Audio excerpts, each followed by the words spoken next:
reports on the 2023 Fiji Airways annual reports. It was tabled on the 5th of November 2025. Thank you. Is there a seconder? Madam Deputy Speaker, I second the motion. I now invite the chairperson of the Standing Committee on Social Affairs to speak to his motion. Madam Deputy Speaker, Fiji Airways was founded in 1947 and in 1971, whereby Qantas took over its operations and rebranding the airline company to Fiji to Air Pacific. Hence, it landed its first international flight to Brisbane, Australia in 1973. The airline company further rebranded to its original name, Fiji Airways, in 2013. The rebranding was part of the broader strategy to enhance its market presence and customer service. Madam Deputy Speaker, in year 2023, Fiji Airways attained a total assets of $3.4 billion against $3.2 billion expenditure. Hence, the net profit was $265 million. On that amount, Madam Deputy Speaker, it paid 82.6% dividend to its local stakeholders. Mr. Speaker, sir, the committee noted that Fiji Airways made a huge financial turnaround from 175 billion loss in 2022 to an operational profit of 113.2 million in year 2023. Hence, Fiji Airways must repay its loans according to the agreement with FNPF and FDB. Madam Deputy Speaker, the committee noted that Fiji Airways expand its international destination to Canberra, Noumea, recently to Dallas. Thus, the committee recommended that Fiji Airways must continue to identify and expand on securing new economical destinations. Madam Deputy Speaker, the committee was pleased to note that Fiji Airways have invested extensively towards the construction of its aviation academy in Namakanandi. Therefore, the committee recommends that Fiji Airways must continue to invest in their aviation academy for the benefit of its locals. Madam Deputy Speaker, surprisingly, the committee noted that Fiji Airways started flight to Israel on September 2023, resulted in a matter referred to courts for non-payments of the fares. Consequently, the committee strongly recommends that Fiji Airways should immediately find avenues to recover costs incurred for the special charter flight to Israel. Madam Deputy Speaker, the committee noted that the chairman of the Fiji Airways in 2023 and supported the important role played by the Fiji Airways in providing efficient and effective service to its customers. Given that Fiji Airways is our national airline, it must deliver and stand by for its obligation to propel our economy forward. In summary, Honorable Madam Deputy Speaker, the committee looks forward for the implementation and commitments on the recommendation put forward by the committee. On that note, Madam Deputy Speaker, I thank you for the opportunity. Thank you, Honorable Vanawalu. Nabalebu, honorable members, have the floor is now open for the debate on the motion. Each speaker will speak up to 5 minutes, and at the end of the debate, we will have the right of reply from Honorable Vanawalu. I now give the floor to the Honorable Minister for Finance for his intervention. Thank you. Thank you, Madam Deputy Speaker. And I wish to thank the committee for the report on Fiji Airways for 2023. Madam Deputy Speaker, Fiji Airways is transitioning from recovery to resurgence. The year's report is particularly special as it is Fiji Airways' first publication in 13 years. There were no report in the last 13 years. So it's special for us today. So financial year 23 marked a shift from post-COVID recovery to a period of strong operational and financial resurgence. As mentioned by the committee chairman, it restored its network to full capacity after the border reopening, with services resumed to Narita, Hong Kong, Adelaide, Christchurch, and Wellington. It launched new routes, including Canberra and Noumea. It focused on operationally on stabilizing its route, reinstating full schedule, rebuilding workforce capability, and optimizing field utilization.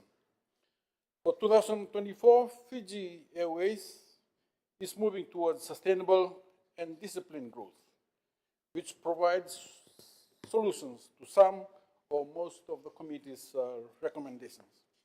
Key developments include significant network growth, increased frequencies across Australia, New Zealand, and North America, and the Pacific, improving connectivity for tourism, trade, and national economic activity.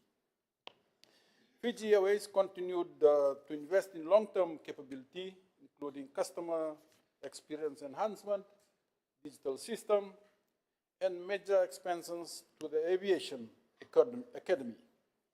These investments strengthen the airline's operational foundation and position Fiji Airways for sustainable growth. Some key achievements: increase in equity to 266 million, reduce total debt by 100 million to 682 million, earned 99 million cargo revenue, carried 2.2 million passengers, up from 1.4 million in 2022 and 1.7 million in 2019. They grew their capacity as well by 47% to 2.8 million. As I mentioned before, they operated international, regional, and domestic flights in 2023, numbering 26,586, representing 40% growth from 2022. They added two state-of-the-art Airbus A350 and under to its fleet, taking total aircraft to 21. Added Canberra and Noumea to their network. Commenced phase 2 construction of the Fiji Airways Aviation Academy, which cost 180 million, with 49 million spent in 2023. They achieved 15th place in the Skytrax World Top 100, Best Airline in Australia Pacific, Best Airline Staff, Best Cabin Services, Apex 5-Star Major Airline Award. They acquired additional shares in Richmond Limited as well as in Batu Tale Investments. Mr. Speaker, Madam Speaker, sir, let me update this August House. Fiji Airways affirms that all repayment obligations to FNPF and FDB are fully met in compliance with the terms and conditions of the agreement. It continued to secure new economical destinations, continue to invest to maintain Fiji Airways Aviation Academy, maintains a strategic approach to tourism-linked investments, such as Watu Tale with BSP Life. So Fiji Airways remain committed to its staff employment, empowerment, and capacity in building a future-ready workforce that meets and exceeds international standards. Its strategy focuses to capitalize on its people and rebuild service quality. Madam Speaker, Madam Deputy Speaker, I commend the board, management, and staff of Fiji Airways for the hard efforts and perseverance during the last financial year. Therefore, Madam Speaker, sir, I move that the House approve the review report of 2023 Fiji Airways annual report. Naka.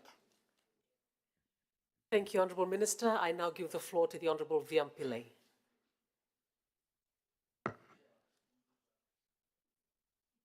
Thank you, Madam Deputy Speaker.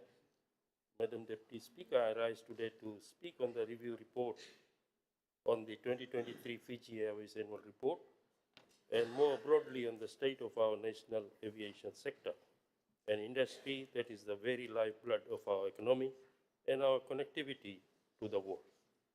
First, let me give credit where it is due.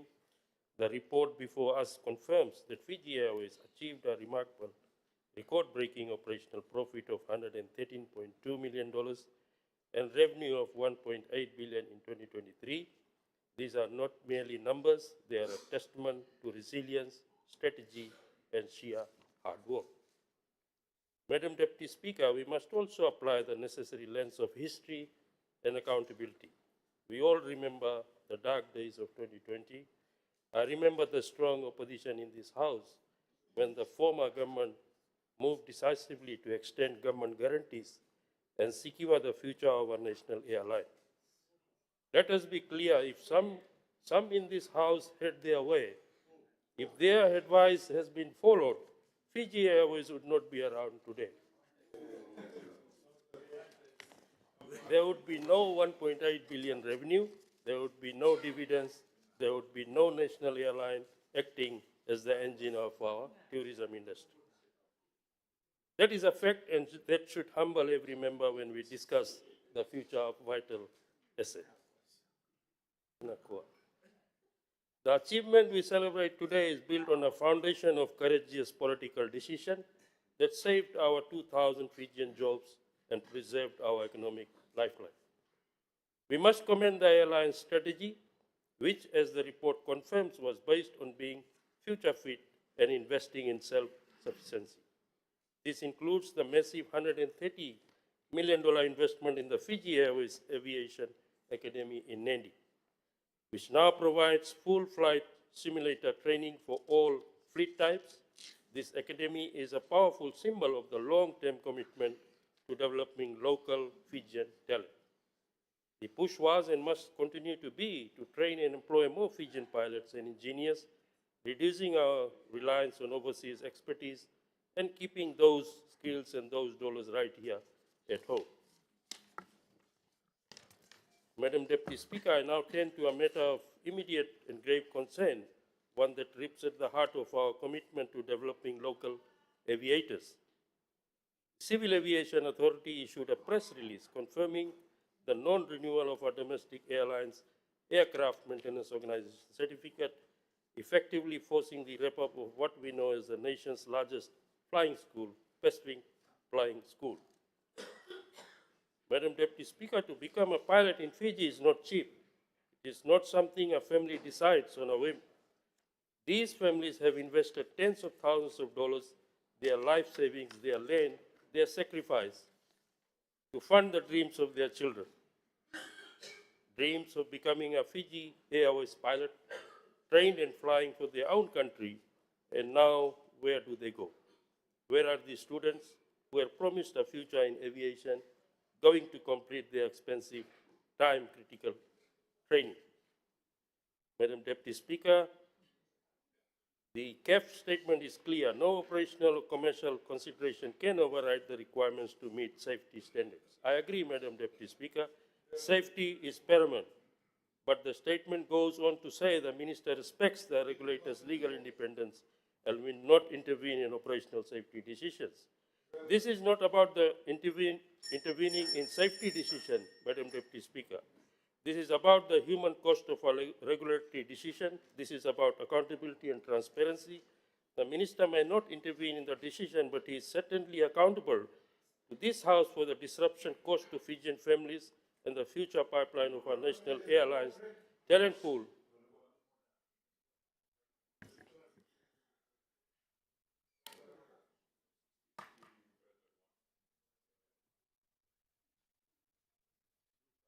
Carry on, Honourable Minister. Report on the airline, Fiji Airways, not on the regulatory function of CAFI. Thank you. Thank you. I accept your point of order. Thank you, Honourable Pillay. Could you stick to the topic, please? Thank you. Thank you, Madam Deputy Speaker. Madam Deputy Speaker, I have already concluded my statement, and thank you very much for the opportunity. Thank you, Honourable Pillay. Honourable members, I now give the floor to Deputy Prime Minister, Honourable Ngavoka. Thank you, Madam Deputy Speaker. Very clearly, our children can be flying almost immediately if the operator can sign an MOU with 2 entities in Fiji today. Once he signs that MOU with them, our children will be flying almost immediately. So the ball is in the court of the operator. Stop crying foul, go out and get the MOU signed, and our children will be flying almost immediately. Madam Speaker, I rise to contribute to the debate on the annual report of Fiji Airways. And I can say that the report is very illuminating, telling us on something that we are really proud of, that is our national airline, Fiji Airways. And that's for the record. No one from the other side of the house at the time wanted to sell Fiji Airways, or Air Pacific at the time. For me personally, I commented on why you did not continue the relationship with Qantas at that time. We didn't want to say get rid of Fiji Airways. I just said that Qantas had done so much and that Qantas should have continued to work with Fiji Airways. But that isn't the by and by. We are here today. But let's all understand that we are all proud of our national airline. Everyone, both sides of the house. Honorable Deputy Speaker, the comments about the loans through with FNPF and FDB, as highlighted by the Minister of Finance, Fiji Airways is fully compliant in servicing these loans. I must just add here, Madam Speaker, that these loans to the local lenders, I just want to check on what security they are holding. It's about $600 million. Fiji Airways assets would exceed $1 billion. I just hope they are not tying up the whole assets of Fiji Airways in this loan. Because if they do, then it limits Fiji Airways' ability to raise favorable finance from elsewhere.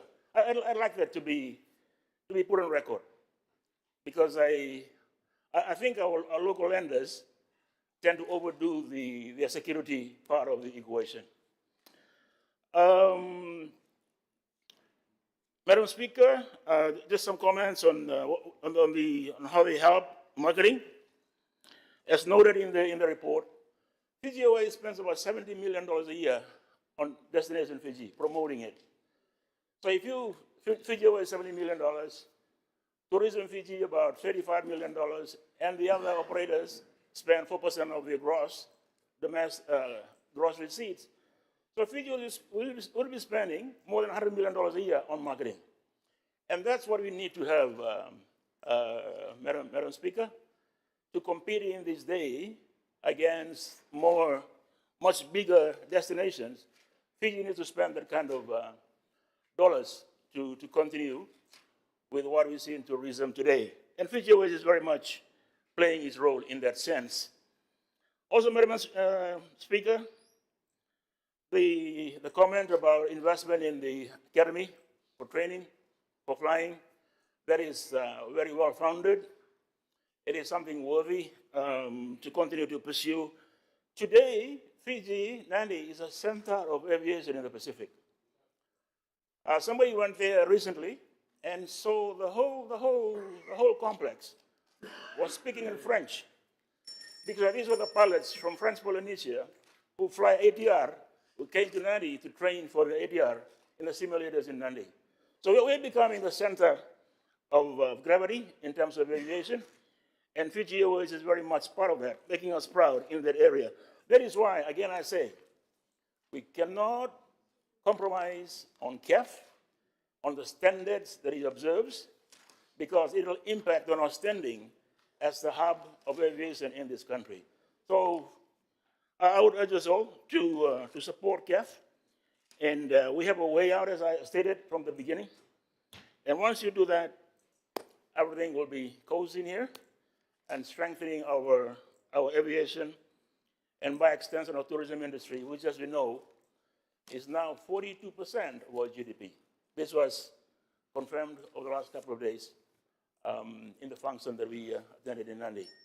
So kudos to Fiji Airways, Madam Speaker, and I thank the committee for their report on the annual report for 2023. Thank you. Thank you, Deputy Prime Minister. The floor now goes to Honorable Rinesh Sharma. Thank you. Thank you, Madam Deputy Speaker. I rise to speak on the review report on the 2023 Fiji Airways annual report. Despite the pandemic, Fiji Airways growth continues to be remarkable. Madam Deputy Speaker, I'd like to speak on the aviation biofuel and the potentials of this industry. As with many island economies, aviation fuel constitutes a significant share of operating expenses for airlines, airports, and related services. Tourism remains Fiji's backbone. 27 international destinations, 26,586 flights, an estimate of 2.2 million passengers annually has been the statistics of Fiji Airways. We're proud. I'm very proud of our national airline.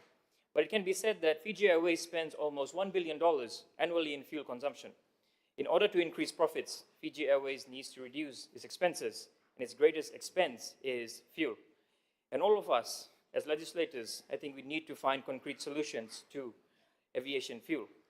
Exploring sustainable and locally produced fuel options could contribute to price stability, energy security, environmental performance, and Fiji's decarbonization efforts that is aligned with our National Development Plan and global climate commitments. Most aviation biofuel programs currently emphasize of first and second generation biojet fuels. Madam Deputy Speaker, if we talk about the struggling sugar industry, we always talk about the supply chain to produce sugar. Yet, we need to realize that sugar is just one of the end products. Fiji's long-standing sugarcane industry provides a natural foundation for developing ethanol as a domestically produced renewable fuel. Ethanol is produced from fermentation of sugarcane juice or molasses. In order to create ethanol-derived pathways as part of Fiji's broader aviation decarbonization strategy, we need to determine the amount of ethanol to jet fuel consumed, required sugarcane to be planted, human resource, machinery, support structure, and lastly, enough land to be acquired to action this plan. From sugarcane to aviation ethanol-based fuel, this supply chain is a win-win billion-dollar pathway and a hope for the entire sugar industry. This will come at a cost, but through strategic financing and political will, I'm sure we'll be able to materialize this. By leveraging such value chains, this could help diversify sugarcane farmer incomes, increase landowner lease income, and even royalty for them, reduce imported fuel dependence, and create a domestic market for ethanol that supports both road transport and aviation fuel pathways. Currently, Madam Deputy Speaker, domestic fuel consumption, current domestic fuel cost, when you look at the importation cost, is up to 1.5 billion every year. So this is something that our nation can work towards. Madam Deputy Speaker, we need to accept and work on the feedback from the passengers traveling in economy class. We also need to look at the domestic fares, which many people complain are quite high. Madam Deputy Speaker, one of the key findings, 3.7, the committee noted that Fiji Airways has invested 130 million towards the construction of its aviation academy in Namaka, Anandi, but it has been addressed by opposition and Honorable Minister that they are looking into the matter of the careers of the 100 students at, more than 100 students at Pacific Flying School, but I still, as I've spoken to Honorable Prime Minister, I still would seek his intervention into this matter. Madam Deputy Speaker, recommendation 4.8, the committee recommends that the government must review and decrease the departure tax, which is currently affecting the tourism industry, which is this government's doing. Madam Deputy Speaker, the two new aircrafts that and added to state-of-the-art Airbus A350 and 900 to its fleet, as stated in the report. I remember, Madam Deputy Speaker, back then a member, opposition then current minister now, was seen eating a plane on TikTok. But now I know most of them have traveled in those planes. Madam Deputy Speaker, just a quick reply to Member of Parliament Biman Prasad. He should be the last person talking about unilateral decisions. The VAT increase, 15, 12%, looking at the penalties for TEL students, should be the last person to talk about unilateral decisions. You should have consulted them. Madam Deputy Speaker, Coming back to the report, I support the recommendations and thank the committee for their work. And I thank the staff at Fiji Airways for their work. Vinaka. Thank you, Honourable Sharma. I give the floor next to the Honourable Manwa Kamikamila.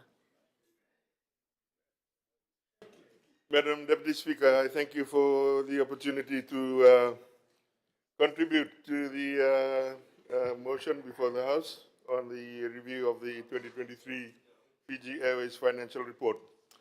Allow me to begin, Madam Deputy Speaker, with the education in history. That side of the House continues to boast that everything good from Fiji Airways comes from them. And I'd like to share this with them. In 1980, in the late 1980s, Air Pacific, as it was called then, Madam Deputy Speaker, was on the verge of collapse. Ratumara rescued the airline. He put a tender together. The tender selected Qantas. Qantas selected a management team from Qantas. They came to Fiji to resuscitate the airline. They trained locals. One of them was me, and the airline is now in a different position. So, Madam Deputy Speaker, my respectful compliment to the other side of the House, leave credit or give credit where it is due. And it is not your doing that there is success in Fiji Airways.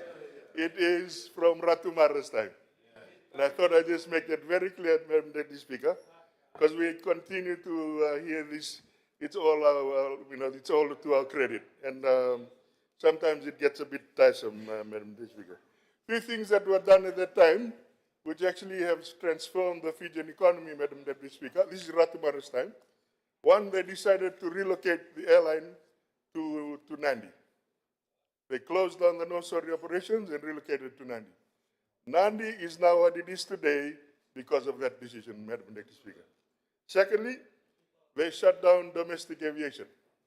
So at that time, they took the hard, tough decision to exit domestic aviation to focus on international aviation. And, the rest is history, Madam Deputy Speaker. So I thought I'd just educate that side of the House. They sort of seem to get preoccupied in self-credit. And, I just thought I'd educate them a little bit, Madam Deputy Speaker. The second thing that I'd like to point out, Madam Deputy Speaker, is that in this report, we are demonstrating or giving the other side of the House an education in accountability and transparency. Yeah. This is the first report, Madam Deputy Speaker, ever tabled in this House to do with Fiji Airways. Yes. For the last 16 years, they were ducking and weaving and not producing any reports. So the credit goes to the Honorable Prime Minister and the former Minister for Finance for actually disclosing properly to the people of Fiji the financial report for Fiji Airways. I thought I'd just touch, Madam Deputy Speaker, on some of the catalytic potential that this airline has, just to sort of support the findings of the committee. Madam Deputy Speaker, what always I admire is the continuous selection of new routes by Fiji Airways. And in 2023, they went to Canberra and Noumea. From the Canberra opportunity, Madam Deputy Speaker, there is now a coffee company from Canberra called Ona Coffee, now operating about to start in Fiji to produce high-end coffee for this country. In terms of Noumea, we are now having serious discussions with not only Noumea, but French territories. And that's come about from that decision, Madam Deputy Speaker. On the construction of the academy, I guess that was a very good strategic decision taken at the time, Madam Deputy Speaker. Just to give you an example, Airlines PNG, which is another airline in Papua New Guinea, just bought 14 ATRs. We introduced them to Fiji Airways, and as I understand it, they potentially will be training all their pilots through the flying school in Nandi. And finally, Madam Deputy Speaker, you can't not but admire the continued success of Richmond Limited, which is part owned by Fiji Airways. They're now sort of constructing Vatutale, which is the Sofitel high-end resort that's currently under construction. On completion, Madam Deputy Speaker, that will give about 500 jobs, new jobs for Fiji. And then on top of that, they are in the process of doing further investments in tourism around the Nandi area, which will potentially generate another 200 to 300 jobs within a space of 2 to 3 years. So, Madam Deputy Speaker, I thank the committee for the report. If anything, it emphasizes clearly the importance of this national carrier to our country. It continues to be a major catalyst for our economy, and I support the report before the House, Madam Deputy Speaker. Thank you very much, Honourable Kamikamida. Honourable Fayaz Koya, you have the floor, sir. Thank you, Madam Deputy Speaker. I thank the Honourable Kamikamida for raising the temperature a little bit in the House at 5:15 in the afternoon. But let me raise it some more, Honourable Deputy Speaker. Honourable Deputy Speaker, just in addition to what he's actually mentioned regarding Qantas and the history of Fiji Airways, you know, it's nice when you say those stories, very commendable. We appreciate it. But tell the whole story. With the Qantas issue, Honourable Deputy Speaker, what he forgot to say was that Qantas put conditions, that they would have veto power. Veto power meant that they were a minority shareholder, but they still had veto power. That was one of the conditions that they put in order for that to actually get to where it is today. But that was the objection that we had. And it's also important that we realize this. Honourable Kamikamida said that, please, give credit where it is due. Yes, of course. But when you paint yourself with that brush, you should also paint it for the other side. Please give credit where it's due. It is not just us, it's a continuation of the good policies that Fiji Airways was under for quite a while. And let me just remind the House that quite a while ago, during COVID, there was a government guarantee issue that came up in Parliament when we were in government on the other side and they were in opposition. They disagreed with it. And it's there in Hansard. They disagreed with it. And this was to prop up and ensure that the airline would stay Fiji's airline. There was a lot that was done. So let's not deny it. But having said all of that, Honourable Deputy Speaker, the best part of all of this is that everybody's actually singing the same tune. So let's stop fighting about what's happened on the past. Everybody's in agreement that we're actually going to support this report. Everybody's in agreement that Fiji Airways is our airline. It needs to grow, and it kept us afloat during COVID. It kept our traders trading. It kept everything open, and that is the Fiji Airways that exists now.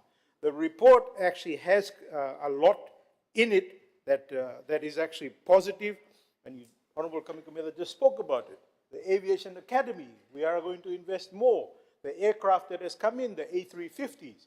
I am so happy to hear, Honourable Deputy Speaker, that the Minister for Tourism and Civil Aviation has now converted from Boeing to Airbus. Because he was an avid Boeing flag flyer in this House. Today he's converted because he's on the other side and he's flown the business class in A350 and he supports it. Thank you, Honourable Deputy Prime Minister. And Honourable Deputy Speaker, it's actually commendable, I think, to the Fiji Airways hierarchy, the board from before, the board now, that it has taken it to a new level. And obviously the branching out, and I'm not sure if everybody knows this, Honourable Kamikamida mentioned it about Richmond and the new 190 room that's actually come up. It's actually huge. That is another source of income for Fiji Airways. It's a different arm, but in the tourism industry, without Fiji Airways, we are nothing. If we also have to keep everything in check in terms of the metal that flies in, the metal that flies out, what we can do, whether we can do open skies, etc. We must always look at it in terms of protecting Fiji Airways. Because if we have another situation, God forbid, that we are in a situation like COVID or natural disasters, etc., without our own airline, a successful own airline, our tourism industry would fall apart. It has happened in many other countries. I'm sure Honourable Gabuka, the Deputy Prime Minister, would actually agree with me. You've seen that happen where small island nations had their own airline, but they fell apart because there was not enough support. But all credit goes to all and sundry, including Honorable Kamikamiya, who was part and parcel of the restructuring and the program. And obviously, thank you to the late Ratmara for seeing that he could actually do a whole lot more and turn up in this house now and say that he did. And you know, everybody that's taken part in the restructure and to take Fiji Airways to where it is today should be commended. For good or for bad, at the end of the day, I think we're all on the same page in terms of this particular report, and the committee's recommendations are actually good, and I actually agree with their recommendations. And I'm also quite happy to see that they are actually helping the tourism industry grow by maybe beating FNPF with respect to the hotel that's being built on Denarau in terms of the rooms that will be made available. And it also, at the end of the day, I think the important part is that they're actually finding new destinations where we can actually go to. And I forgot to say, Honorable Deputy Speaker, if I may be permitted just a few seconds, that it's so commendable that we are, I think, not sure if the Honorable Deputy PM can correct me, but I think we are number 15 in the world. That is some feat for us to be a small country of not even 1 million people with a massive airline. We are punching above our weight, and we should all be proud of Fiji Airways and what it has achieved, despite all that has happened. And obviously, Honorable Speaker, I agree with what's on the report and the recommendations. Thank you very much. Thank you very much, Honourable Koya. Our final speaker this afternoon on this motion, honourable members, is the Honourable Professor Biman Prasad. Thank you. Thank you, Madam Deputy Speaker.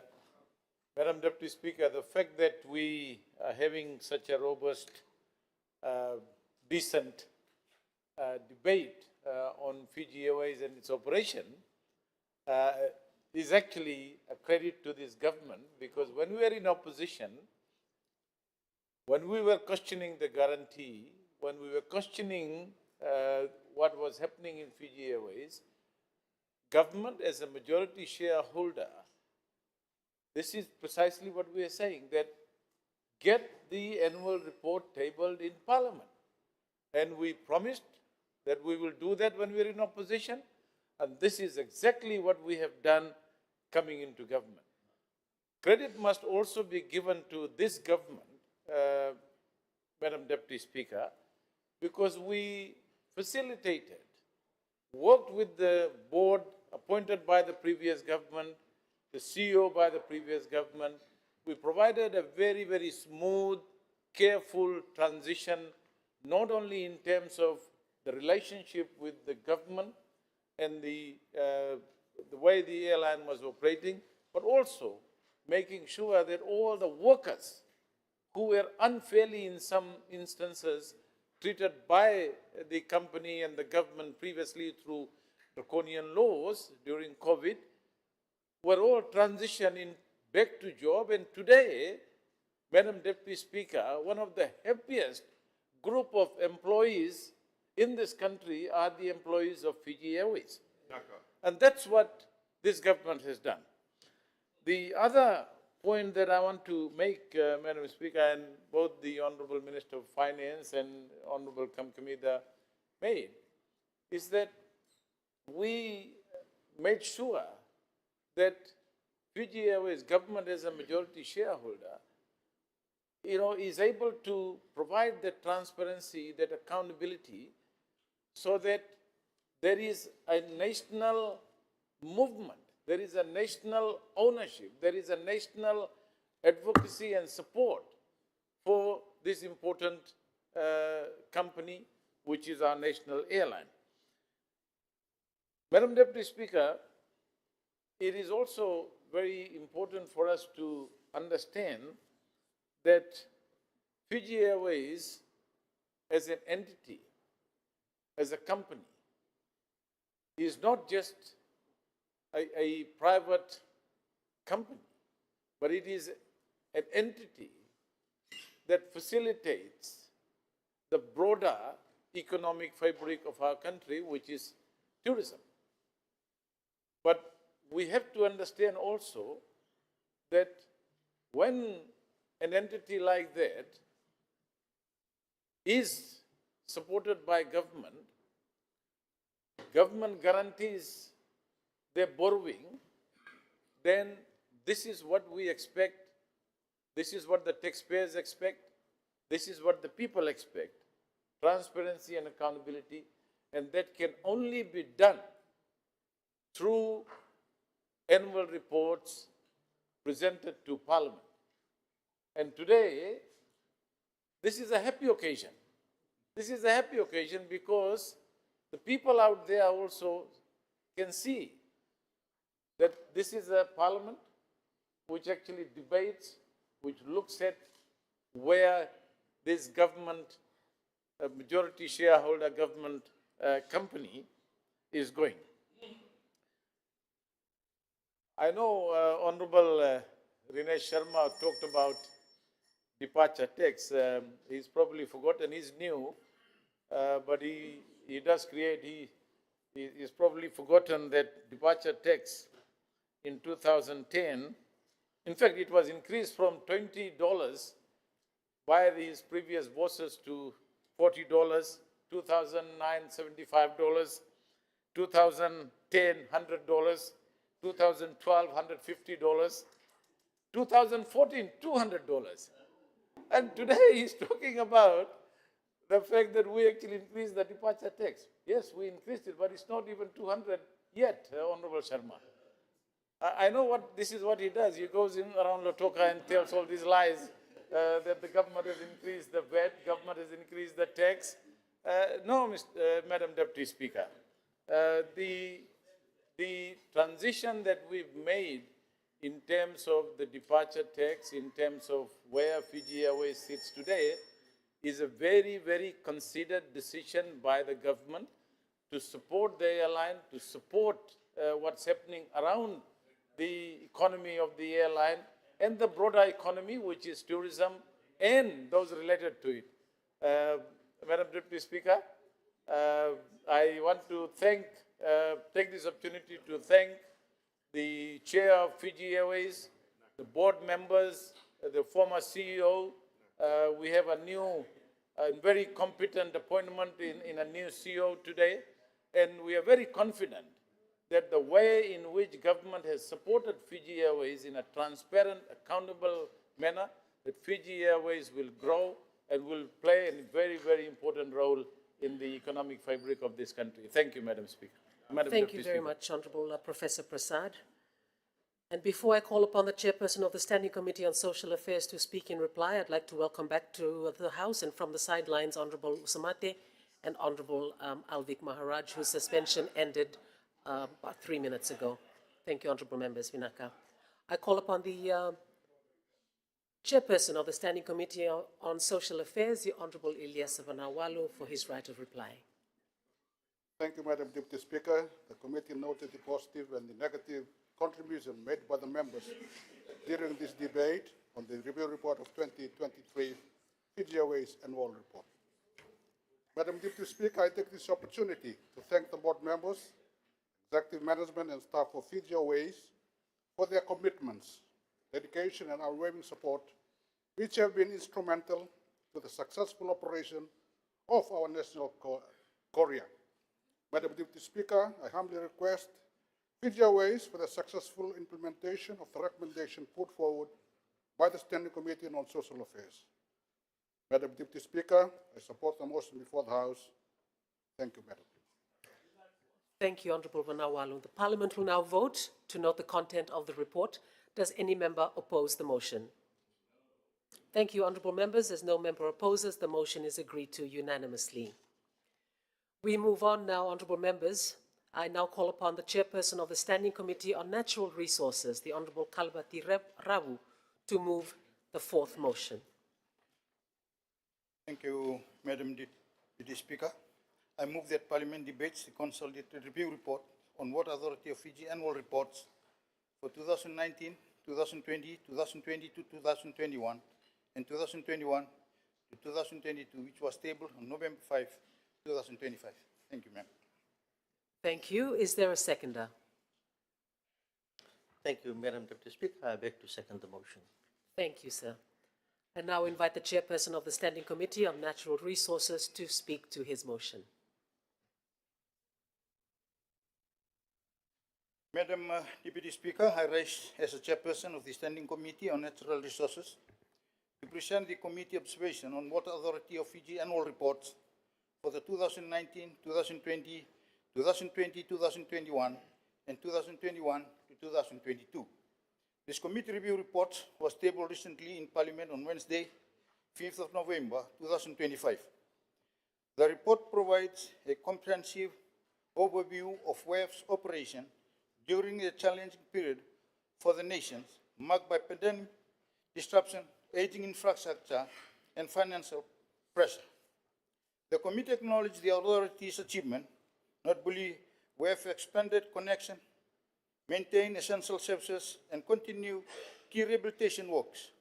These efforts reflect the commitment to improving water access for urban and rural communities alike.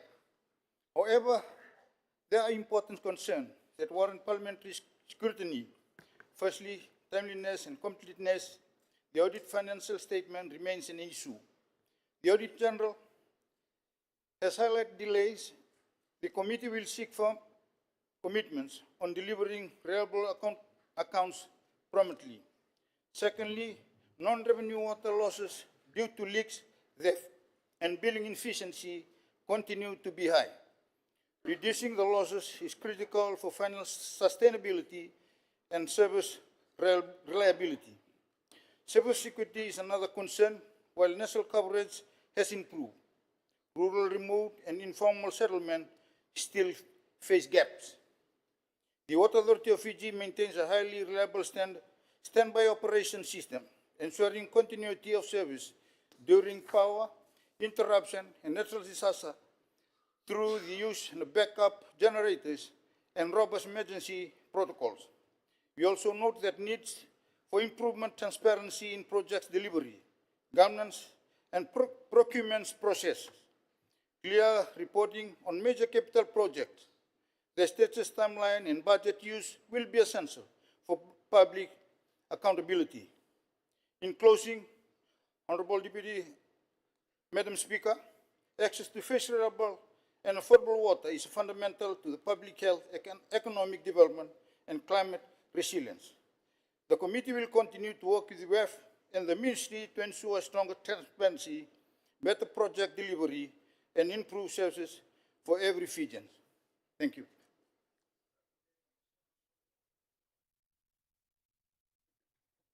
Sorry about that. Thank you very much, Honorable Ravu. Honorable members, we will now go to the debate, and each speaker will speak for up to 5 minutes. My list is in front of me, and we will begin with the Honorable Minister, Prof. Filipe Tuisawao. Now, sir. Thank you, Madam Deputy Speaker. I rise to respond to the Water Authority of Fiji annual reports. Given the limited time, I will go through some of the recommendations in front of us. The Water Authority of Fiji remains committed to transparency, accountability, and continuous improvement. In terms of recommendation 1, infrastructure planning and investment, the Water Authority confirms that critical water and wastewater infrastructure has already been identified and costed in the Water Sector Strategy 2050, launched in April 2024. WAF has further prioritized high-impact projects for the first 5 years of that plan, 25 to 30, and actively engaging potential donor partners such as the ADB, World Bank, EIB, Asia Infrastructure Investment Bank, and others. The water and wastewater master plans provide the technical foundation for these investments. Significant donor support, particularly from ADB and EIB, is enabling WAF to strengthen project management capacity, modernize systems, expedite delivery across key urban and rural areas. WAF is also securing land for future facilities, even with the commissioning dates projected 5, 10, 15 years ahead, demonstrating a strong commitment to meeting current and future demand. In terms of recommendation 2, stakeholder engagement, WAF has established stakeholder engagement officers in all regions to collaborate with government ministries, advisory councillors, and civil society organizations. These officers deliver community engagement across the Western, Central, and Northern divisions. Key initiatives include water champion programs for schools, rural water community training, conservation messaging, debt and consumption awareness campaigns, nationwide roadshows, and participation in Fiji Showcase, digital engagement via the WAF app, via and SMS platforms. These interventions promote responsible water usage and improve service reliability for all Fijians. On the recommendation 3, public awareness, WEF is intensifying public awareness efforts across its 3 regions through community visits, mainstream media campaigns, and of course digital platforms. These initiatives aim to strengthen responsible water use practices, a major national priority under the water sector strategy. Collectively, these programs advance WEF's goal for reducing non-revenue water, which is one of the key areas mentioned, problem areas mentioned in the report. In terms of recommendation 4, land leases, WEF engages with the Itoke Land Trust Board regarding lease arrangements for native land used for water catchment areas and infrastructure projects. Consent is obtained from the respective landowning units, LOUs, before TLTB issues an agreement for lease, and also negotiates these offers through a registered valuers or the Director of Lands Valuation Unit. Surveys and title registrations follow to formalize agreements, standardize lease conditions, with additional requirements based on lease type, LOU negotiations, and statutory obligations. On recommendation 5, relating to security of water infrastructure, WEF has strengthened security and surveillance across critical water infrastructure in line with the committee's recommendation. And the water sector strategy 2050 measures include installation of CCTV systems, upgraded perimeter fencing and lighting, and control access mechanisms at dams, reservoirs, pump stations, and treatment plants. WEF is closely working with the Fiji Police Force, NDMO for joint inspections, intelligence gathering, and also rapid response to incidents. Catchment protection is also reinforced through lease agreements, understanding with LOUs and ITLTB as we move forward. Wastewater infrastructure expansion, this is another recommendation. For 6, we are moving forward in these areas, as already identified in the water sector strategy. Wastewater treatment plant upgrade under ADB's Healthy Oceans and Water Security Improvement Project. New treatment plants for Laminaboro Corridor and Nosuri, including the Tamabo Infrastructure Project. Feasibility studies for the 3 new plants in Lotoka and Nandi. Woliku project under the World Bank for the under tourism. That's ongoing, and upgrades to Namara Wastewater Treatment Plant, Lambasa, and additional facilities. Further explorations are being made in terms of innovating low energy, decentralized wastewater treatment solutions as we move forward to also safeguard the environment and maintain public health. Recommendation 7 on the environmental compliance. WEF is committed to complying with all relevant legislation, including the Environmental Management Act 2005, Environment Management EIA process regulations, and Environment Management Waste Disposal and Recycling Regulations 2007. There's also mention of the audit on in terms of the asset valuation. A major audit was conducted and assessed in terms of asset valuation. As of today, from that asset valuation, the total value of assets, WEF assets, stands at approximately 3.6 billion, reflecting the scale and importance of our national water infrastructure. I'd like to conclude by thanking the Board of Water Authority of Fiji, the CEO and staff, and of course, the staff at the head office, those who are working at every level, and especially those at the operational levels, in terms of fixing water leaks, etc. Sometimes they are working into the night during rainy weather in very difficult conditions. I'd like to acknowledge and pay tribute to them today as we move forward in terms of our water services. Thank you. Thank you, Honourable Profilipe Tuisawao. I now give the floor to Honourable Joseph Nand.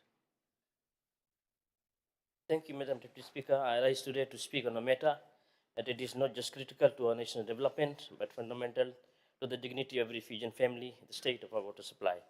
My sentiments today are deliberately directed at the future, not the past. They are intended to be the critical, the process, the wholly supportive of the objective, clean, reliable water and sanitation for all.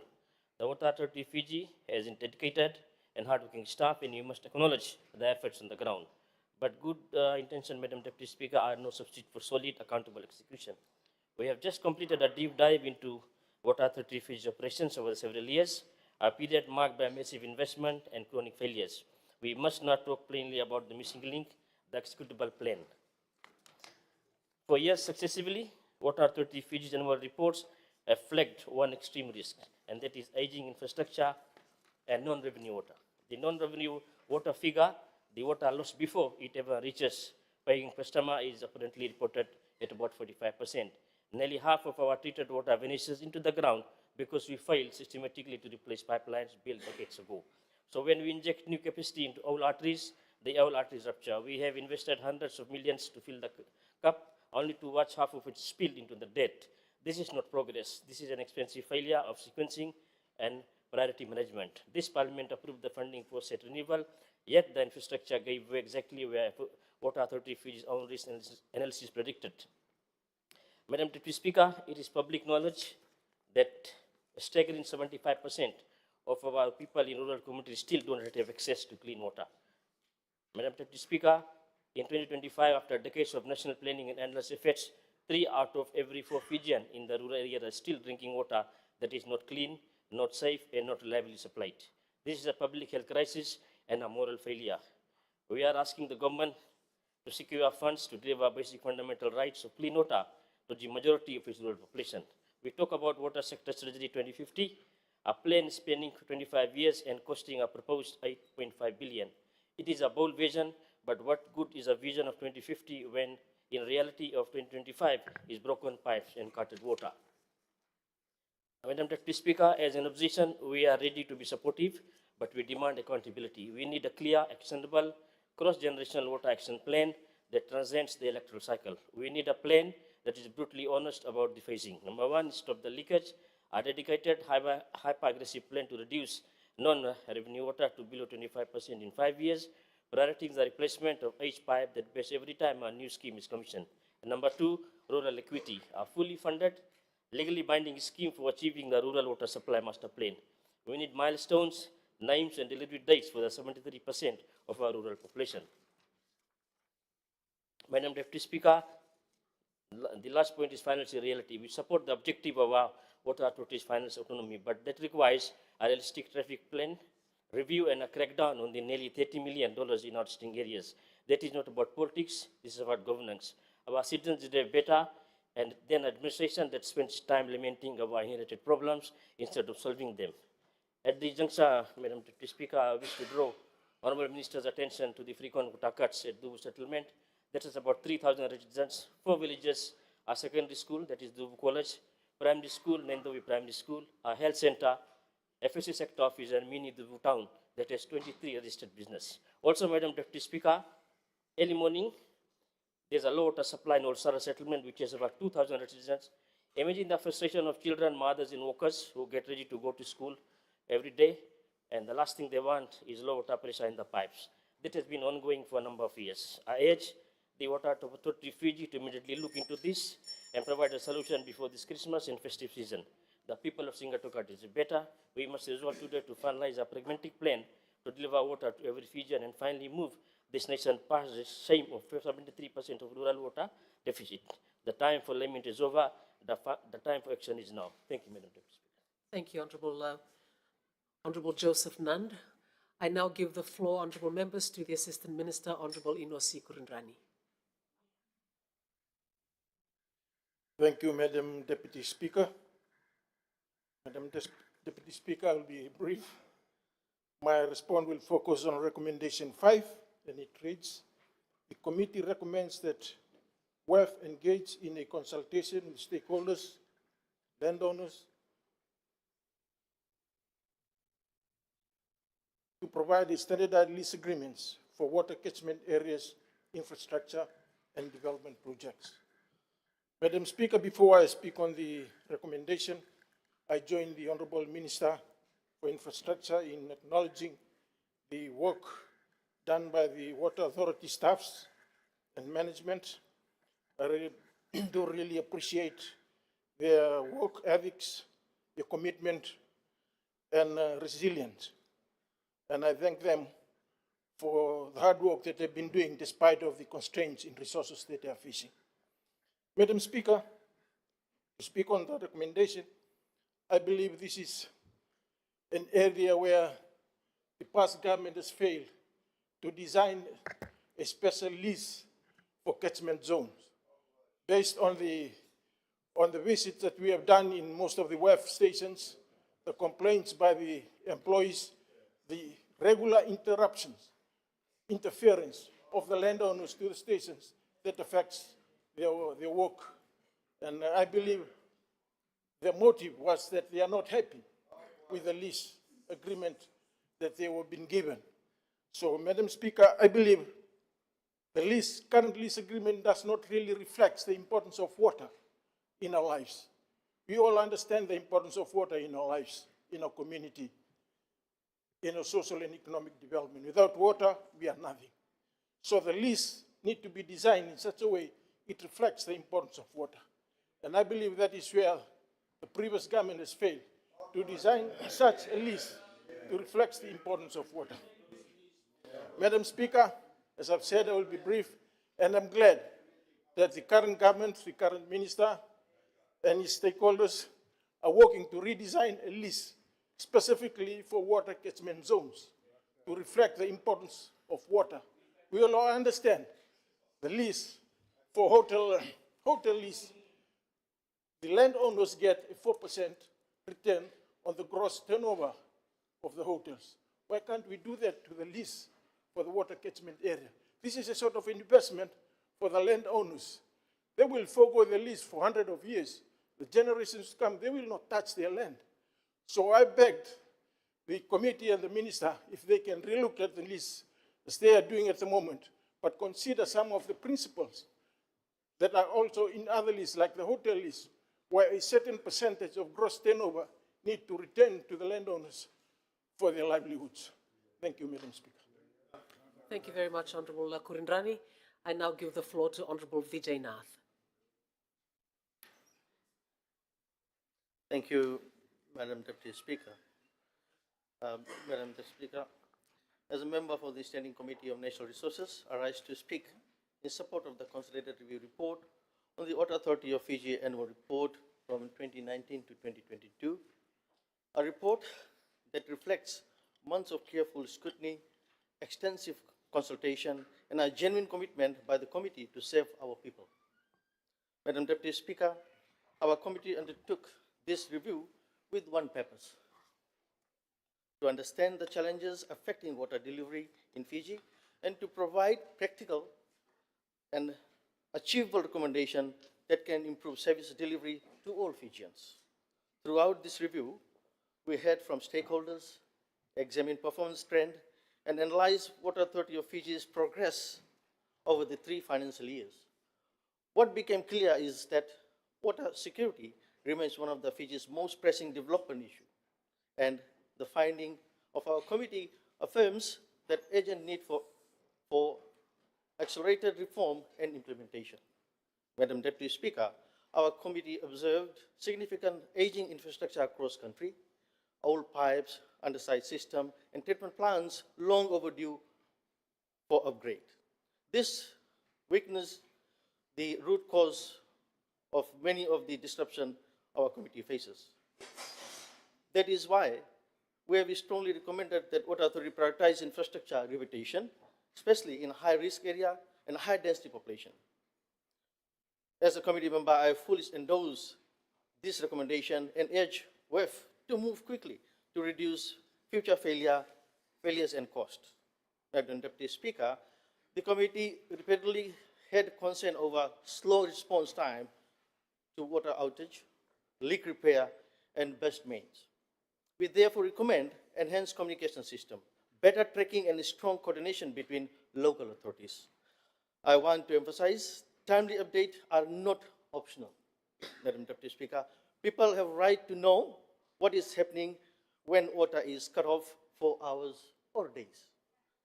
Madam Deputy Speaker, our committee placed great importance on transparency reporting.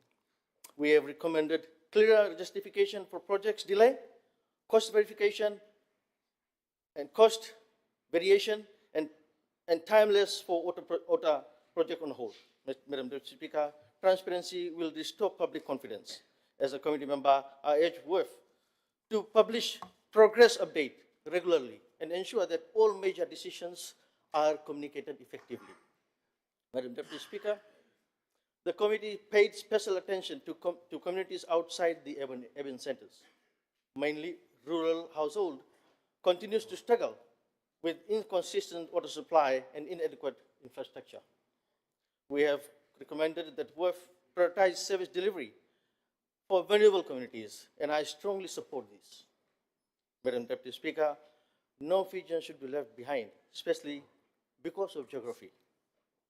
Madam Deputy Speaker, our committee also highlighted the urgent need for enhanced resilience to cyclone, drought, flooding, and saltwater transfusion. Climate impact are intensifying, Madam Deputy Speaker, and Fiji water system must be prepared. WEF must invest in resilience design, improved storage, and system capable of withstanding extreme weather conditions. Madam Deputy Speaker, the report that our committee has tabled is not just an assessment. It is a roadmap for action.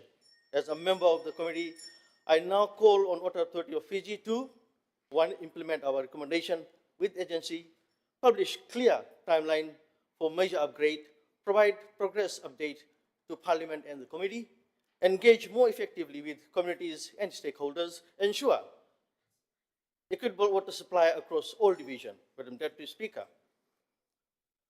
the water challenges faces our nations to not insuperable.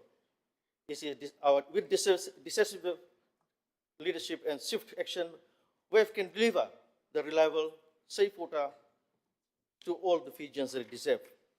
I recommend the report and the work carried out by the WEF staff and the Parliament staff who have accommodated up to many places like Nasilasila Reservoir, Navau, Binau water supply, and other places, Madam Deputy Speaker.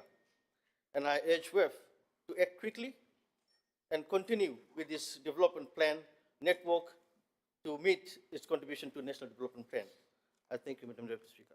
Thank you, Honourable Vijay Nath. Our final speaker on this motion is the Assistant Minister, Honourable Tuina Vepa.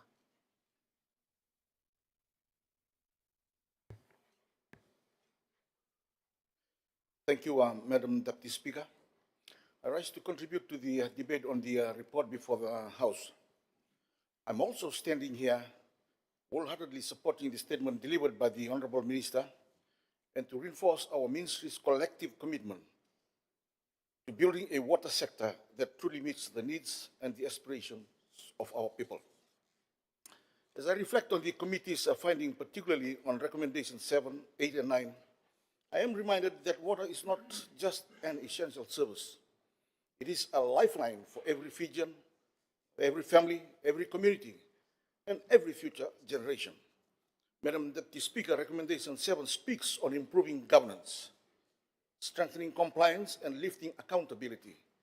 This is not just a policy requirement, it is a moral obligation to our people who depends on us for safe, reliable, and sustainable water services. I'm informed that the Water Authority of Fiji has already taken decisive steps in this direction to strengthen its internal systems through the development of a comprehensive environmental and social management system. These frameworks ensure that every major decision, whether it involves land acquisition, pollution control, environmental protection, cultural heritage, or worker and community safety, is guided by internationally recognized standards. WEF is also consistently meeting its reporting obligations to the Department of Environment, ensuring transparency in water quality monitoring, waste disposal reporting, and incident response and project compliance. These are not small achievements, Madam Deputy Speaker. They are indicators of water sector that is maturing and becoming more accountable, as envisaged under the Water Sector Strategy 2050 launched in April last year. Madam Deputy Speaker, on recommendation 8 focuses on climate resilience, and this is something I feel deeply about. It is why I'm deeply reassured that Water Authority Fiji has embraced climate resilience as a core pillar of its long-term strategy.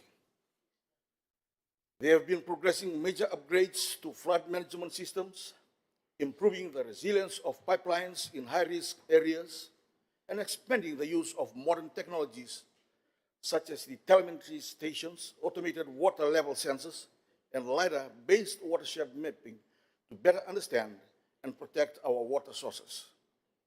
I am particularly heartened by the WEF's effort to explore innovative solutions such as the wave dam mobile cover dam systems, which are designed to support water supply stability during period of drought. This reflects not only forward thinking, but a genuine care for the communities we serve, ensuring that even in times of climate uncertainty, they will continue to receive safe and reliable water.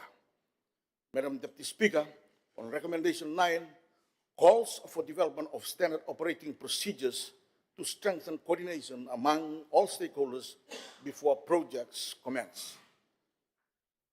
I welcome WEF's commitment to formalizing SOPs that will bring clarity and discipline to how projects are rolled out, from land acquisition and environmental screening to utility coordination, statutory approvals, and final project closure. So SOPs will all be observed in the various processes. This is not an administrational exercise. It is about ensuring that when we promise a community that development is coming, we deliver it efficiently and honorably. These SOPs will help avoid bottlenecks and improve communications, ultimately ensuring that projects reach our people faster and with greater predictability. Madam Deputy Speaker, as Assistant Minister, I want to state clearly that the Ministry stands firmly behind the Honourable Minister's vision and leadership and the direction set through the Fiji Water Sector Strategy 2050. This strategy is a commitment to every household, rural settlement, and urban centers that their needs will be met with dignity and foresight. Work being done by WEF, as highlighted through these recommendations, gives me confidence that we are heading in the right direction. Our collective efforts ensures that the vision of resilient, efficient, and people-centered water sector becomes a reality. Finally, Madam Deputy Speaker, I wish to acknowledge the WEF's entire team, from the directors, the management, and all the staff of all levels for their hard work and commitment to ensure that all Fijians are provided environmentally sound, sustainable, and efficient water and wastewater services. Madam Deputy Speaker, I support the motion before the House. Thank you very much, Honourable Tuneveva. I now call upon the Chairperson of the Standing Committee on Natural Resources to speak in reply.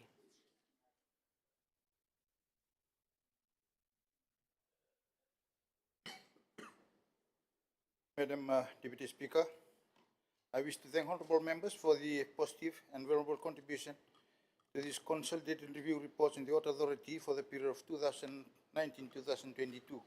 I also express my profound appreciation to the Water Authority of Fiji for their tireless efforts and continued commitment demonstrated throughout the period under review in the committee reports. This progress towards improving water service delivery enhanced through national strategic priority has been commendable. I wish to thank all honourable committee members and Secretariat whose positive and constructive engagement has been vital in compiling the comprehensive and bipartisan report. Madam Deputy Speaker, I thank you for this opportunity to speak. I fully support the motion before the House. Thank you, ma'am. Thank you, Honourable Chairperson. Parliament will now vote to note the content of the report. Honourable members, does any member oppose the motion? Thank you. As no member opposes, the motion is agreed to unanimously.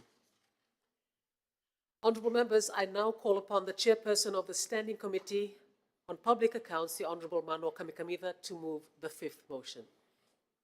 Thank you, Madam Deputy Speaker. Madam Deputy Speaker, I move that the Parliament debates the consolidated review of the report of the Auditor General from the 2019 to 2020, 2021 to 2022, and 2023 audit report on statutory authorities, independent bodies and commissions which was tabled on November 2025.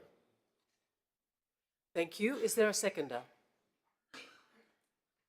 Honorable Madam Deputy Speaker, I second the motion. Vinakapakalebo, Honorable Maharaj. I now invite the chairperson of the Standing Committee on Public Accounts to speak to his motion. Madam Deputy Speaker, I have the honor to present to Parliament the consolidated report of the Auditor General of the Republic of Fiji covering the financial years from 2019 to 2020, 2021 to 2022, and 2023, which encompasses the audits of the statutory authorities, independent bodies, and commissions across 12 entities. This report has been prepared in accordance with the constitutional and statutory mandate of the Office of the Auditor General to provide Parliament with the independent assurance on the stewardship, accountability, and transparency of public resources entrusted to these institutions. Madam Deputy Speaker, the Consolidated Auditor General's report emphasizes that statutory authorities, independent bodies, and commissions must prepare annual financial statements within the legislative deadlines under their established laws, regulations, and the Finance Management Act, generally 3 to 6 months after year end, or as soon as possible if no date is specified.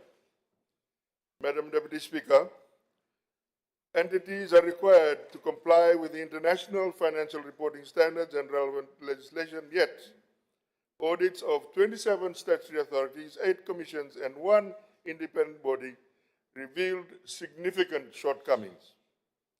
40% of the audits were modified, in other words, 17% were disclaimers, and 23% were qualified. The financial reporting was assessed as 73% ineffective in quality and timeliness. The committee further highlighted the governance weaknesses across many entities, particularly the absence of risk management policies such as disaster recovery frameworks and business continuity plans. Madam Deputy Speaker, the audit revealed widespread internal control weaknesses across multiple entities. And remember, Madam Deputy Speaker, this is in that side of the House's term. Madam Deputy Speaker, the deficiency included cash and revenue management, journal voucher documentation and reconciliations, procurement processes, payroll controls, asset management. Basically, everything was a mess.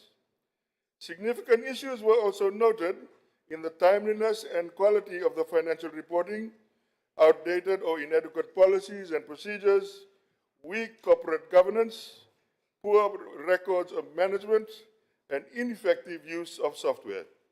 Additionally, concerns were raised about high salary levels for key personnel in certain agencies and the lack of regular updates to organizational policies and procedures. Madam Deputy Speaker, given the anomalies and the significant matters found in the report, the committee urged urgent action to resolve common governance and financial reporting issues, calling on training for accounting staff, timely submission of audited accounts, stronger CEO oversight, risk management and disaster recovery plans by 2026, adoption of KPIs, etc., etc. Madam Deputy Speaker, the committee emphasized the need for all statutory bodies, independent bodies, and commissions to prepare and submit annual financial statements on time in compliance with the Financial Management Act, IFRS, and relevant laws, noting that 40% of the entities had negative reporting, as I have alluded to. Madam Deputy Speaker, it is highlighted that these recurring government deficiencies, governance deficiencies, such as lack of risk management, disaster recovery, and business continuity frameworks which weaken institutional resilience, and we recommend urgent action by responsible officers to ensure that timely audits are done, governance is strengthened, and improve accountability in the management of public funds. Thank you, Madam Deputy Speaker.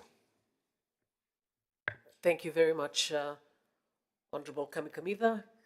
Honorable members, the floor is now open for debate on the motion. I do have a list with me, and I ask all honorable members to speak for up to 5 minutes before we have the right of reply. Our first speaker on this motion is Assistant Minister, the Honorable Vodea. You have the floor, sir.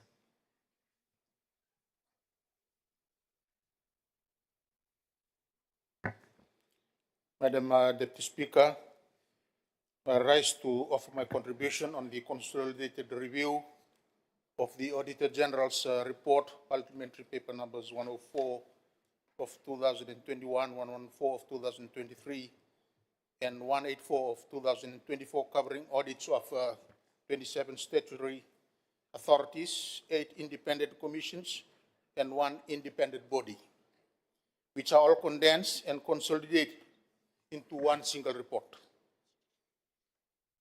The report uncovers several generic systematic issues contributing to audit delays and poor financial governance, such as late or incomplete submissions of draft accounts, delayed management response to audit queries,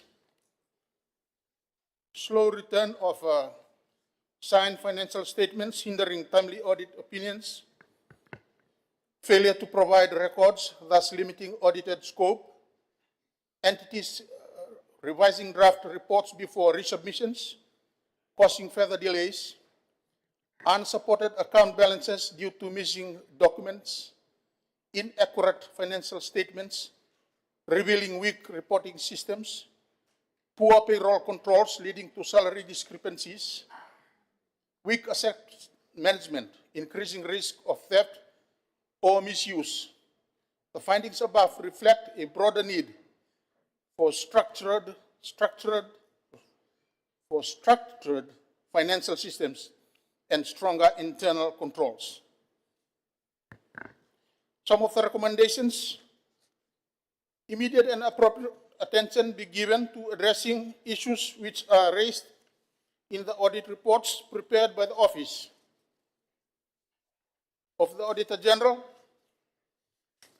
and this is to ensure that common significant matters are resolved or addressed, and that is not recurring every year. Accounting personnel should be provided with the necessary training in all aspects of financial reporting and to remain updated with changes in the relevant financial reporting standards. This promotes quality in the financial statements submitted for audit. It also provides opportunities for accounting personnel to address and resolve common issues that are recurring. The CEOs of entities are to strengthen their internal control mechanism and provide necessary support to ensure that control weaknesses are addressed and that they are functioning properly. This will help ensure that financial statements are submitted for audit on a timely basis and enhance the quality of financial statements being submitted for audit.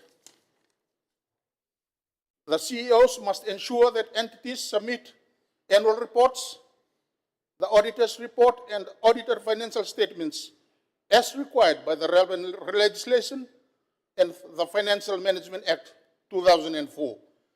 They must ensure to also comply with the legislated deadline. The government should consider extending FMIS to statutory authorities, independent bodies, and commissions to standardize financial management and maintaining autonomy. Madam Deputy Speaker, just by looking at the report, it was noted that some of the accounts, audits of accounts, dated back to 2003. And I hope that with the bipartisan approach that we are now undertaking with the committee, looking at talking to all those who are in charge of these entities to try and uplift the tempo in improving the accounts, so that when we come to the current accounts, there should be a marked improvement in the way that we look at the accounts for our statutory organizations. Madam Deputy Speaker, I thank you for giving me the opportunity to contribute to the debate before the House. Thank you. Thank you, Honorable Bodher. I now give the floor to the Honorable Hemchand. You have the floor, sir. Thank you, Madam Deputy Speaker. I rise to contribute to the debate on the report before the House. I will focus on the findings and recommendations relating to the Ministry of Ethiopia Affairs and the Ethiopia Affairs Board. Madam Deputy Speaker, the Auditor General's report is not merely an administrative exercise. It is a mirror reflecting the standards of governance, accountability, and stewardship expected of our public institutions. When gaps or weaknesses are identified, it becomes our collective duty as members of this House to address them with seriousness and clarity.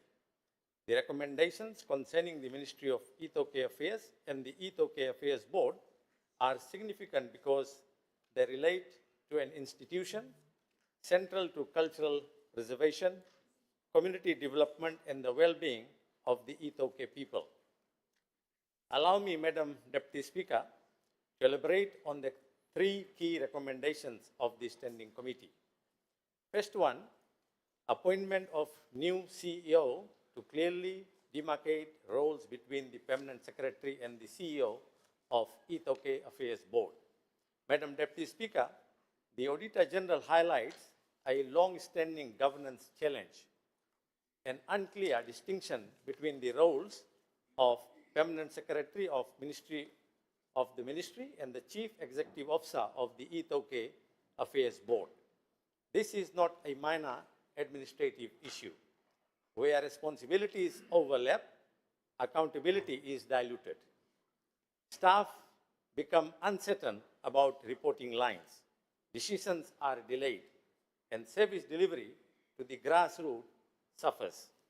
The role of the Permanent Secretary, it is clearly articulated in the Constitution and government policy frameworks to provide administrative leadership, ensure compliance, and implement national policies. The CEO of the board, however, is responsible for operational execution, managing programs, coordinating provincial activities, and delivering services directly to communities. If these roles are not properly defined and respected, operational efficiency declines. Therefore, Madam Deputy Speaker, I strongly support the committee's recommendation that the ministry formalize, document, and appoints a new and separate CEO to lead Ethiopia Affairs Board. This ensures accountability, reduces institutional friction, and strengthens governance with both the ministry and the board. Number two, strict compliance with open merit recruitment and selection. Madam Deputy Speaker, the second recommendation concerns the recruitment and appointment of staff within the Ethiopia Affairs Board, including the CEO position. The committee emphasizes the need for full compliance with the open merit recruitment and selection guidelines. OMRS is not optional. It is a requirement designed to ensure fairness, professionalism, and the appointment of the most qualified individuals to public service positions. When appointments deviate from merit-based processes, the public service suffers. Performance weakens, staff morale declines, service delivery becomes inconsistent, and worst of all, confidence in the institution erodes. Madam Deputy Speaker, the Ethiopia Affairs Board plays a very important role in supporting traditional structures, promoting cultural preservation, and facilitating development across the Vanua.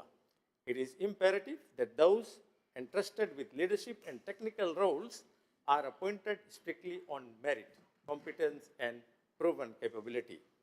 That is what OMRS demands. That is what the law demands, and that is what good governance demands. I therefore support the committee's strong call for the ministry and the board to ensure all appointments adhere to the OMRS transparently and without exception. Third one, Madam Deputy Speaker, board appointments must comply with the law and be based on merit. Madam Deputy Speaker, the third recommendation pertains to the appointment of members to the Ethiopia Affairs Board. The Governing Act and its regulations set out the criteria for board appointments, including the need for specialized knowledge, demonstrated expertise, and representation consistent with requirements. Board members hold significant responsibility. They oversee strategic direction, risk management, financial stewardship, and cultural governance. In conclusion, Madam Deputy Speaker, the essence of all three recommendations, it is simple. Strengthen governance, strengthen accountability, strengthen service delivery. The Ministry of Ethiopia Affairs and the Ethiopia Affairs Board carry enormous cultural, social, and administrative responsibility. Implementing these recommendations will ensure that the institution is better positioned to empower communities, safeguard traditions, and meet the expectations of our people. I commend the committee for its work and urge the ministry and the board to implement the recommendations swiftly and effectively. I support the motion before the House. Thank you, Madam Deputy Speaker. Thank you, Honourable Chand. I now give the floor to the Minister for Ethiopia Affairs, the Honourable Minister Vasu.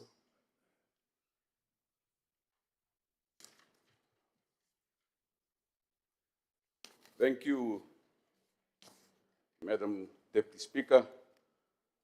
I would like to thank the Public Accounts Committee for their hard work, thorough and truthful presentations. Madam Deputy Speaker, my response is focused specifically on the committee's recommendations with respect to the Ethiopia Affairs Board on page 21 of their report. Madam Deputy Speaker, the recommendations 1.1, concerted effort to ensure that the accounts are promptly updated by 31st July 2026. Madam Deputy Speaker, the Ethiopia Affairs Board wishes to advise that the financial statement for period 21 to 28 has already been submitted to the Office of Auditor General for audit. Further, the financial statement for 2019 to 2021 was submitted to Office of Auditor General yesterday, while the financial statement for 2022 to 2024 will be submitted by 12 December 2025. Madam Deputy Speaker, on the improvement its financial management practice by implementing structure, organized and searchable system for storing financial records. The Ethiopia Affairs Board, as part of its financial year 2025 to 2026 plan, it's taking steps to implement a structured, organized, and searchable system for storing financial record through a document management system. This initiative will include establishing a centralized digital database for all documents, introducing standardized filing protocol to ensure consistency and ease of access at headquarters and all provincial councils, enhancing search financially to allow quick retrieval of record when required, and providing training and support to staff to ensure effective use of the system. Madam Deputy Speaker, on the recommendation 2.1, recruitment of staff, members of the board, and chairperson of the Ethiopia Affairs Board be on merit basis. The Ethiopia Affairs Board is currently ensuring an external review of its key governance documents, including HR policy, financial manual, and audit framework. This review, conducted by KPMG, aims at strengthening compliance and aligning procedures with industry best practice. The exercise is expected to be completed by December 2025.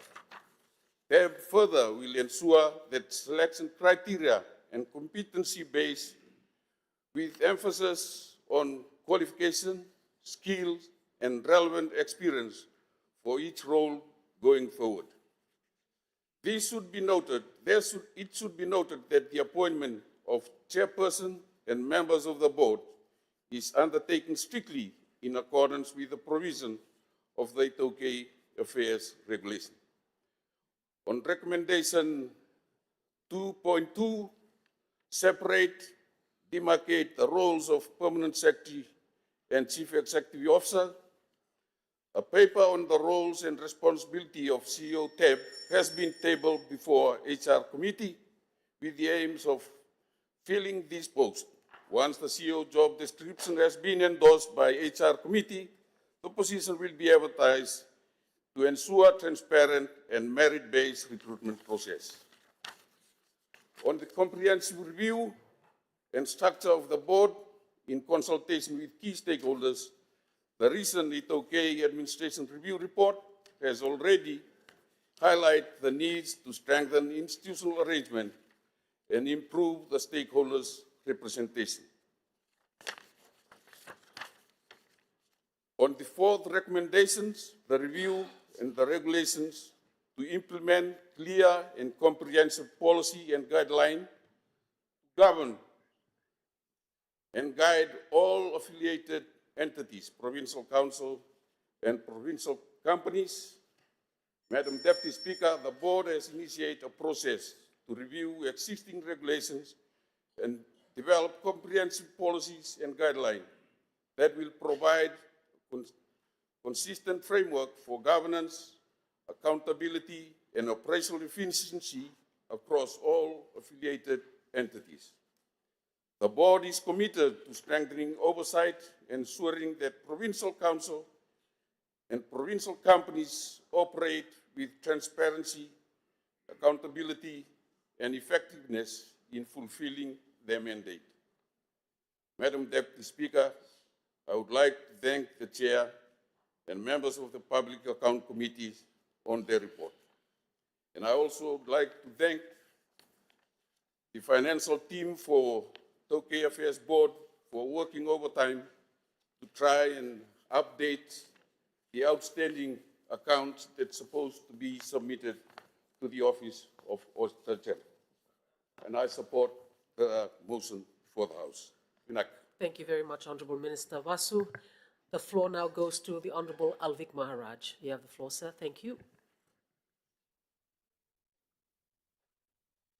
Thank you, Madam Deputy Speaker, for the opportunity to speak on Consolidated Review Report of the Auditor General on Statutory Authorities, Independent Bodies and Commission for the period 2019 to 2023. The opposition acknowledges the OAG and the Public Accounts Committee for their tireless work in consolidating and highlighting these systematic deficiencies. However, we must register our deep concern, and indeed the concern of every Fijian taxpayer, that for years the culture of laxity and non-compliance. The Consolidated Review Report paints a clear picture of failure revolving around two critical areas: financial discipline and corporate governance. Madam Deputy Speaker, at the outset I must also say that we are dealing with Consolidated Review Report of Statutory Authorities, Independent Bodies and Commission. The government has no say over the operations. It's on the Chief Accounting Officers, CEOs, and the boards that actually manage these bodies and commissions. They are the ones responsible, and the delay should not be blamed to the previous government. It's an independent authorities we are dealing with. Madam Deputy Speaker, the report clearly shows the basic foundation of accountability. Producing timely and accurate financial statement is collapsing in many entities. Unsatisfactory performance, the finding that nearly 73% of the entities reviewed were assessed as unsatisfactory for the quality and timeliness of their financial statement, is simply unacceptable. This indicates widespread management incompetence of Chief Accounting Officer should be taken to task and should be part of their KPIs. Qualified opinion and disclaimer opinions, Madam Deputy Speaker. The frequent issuance of modified, qualified, and disclaimer of opinion is deeply concerning. A disclaimer of opinion means the auditor could not even obtain sufficient evidence to form an opinion. This is not a matter of few minor errors. It means for years, significant sum of public money have been managed in a way that is unauditable or unaccountable. The existence of multi-year backlog represents a grave failure.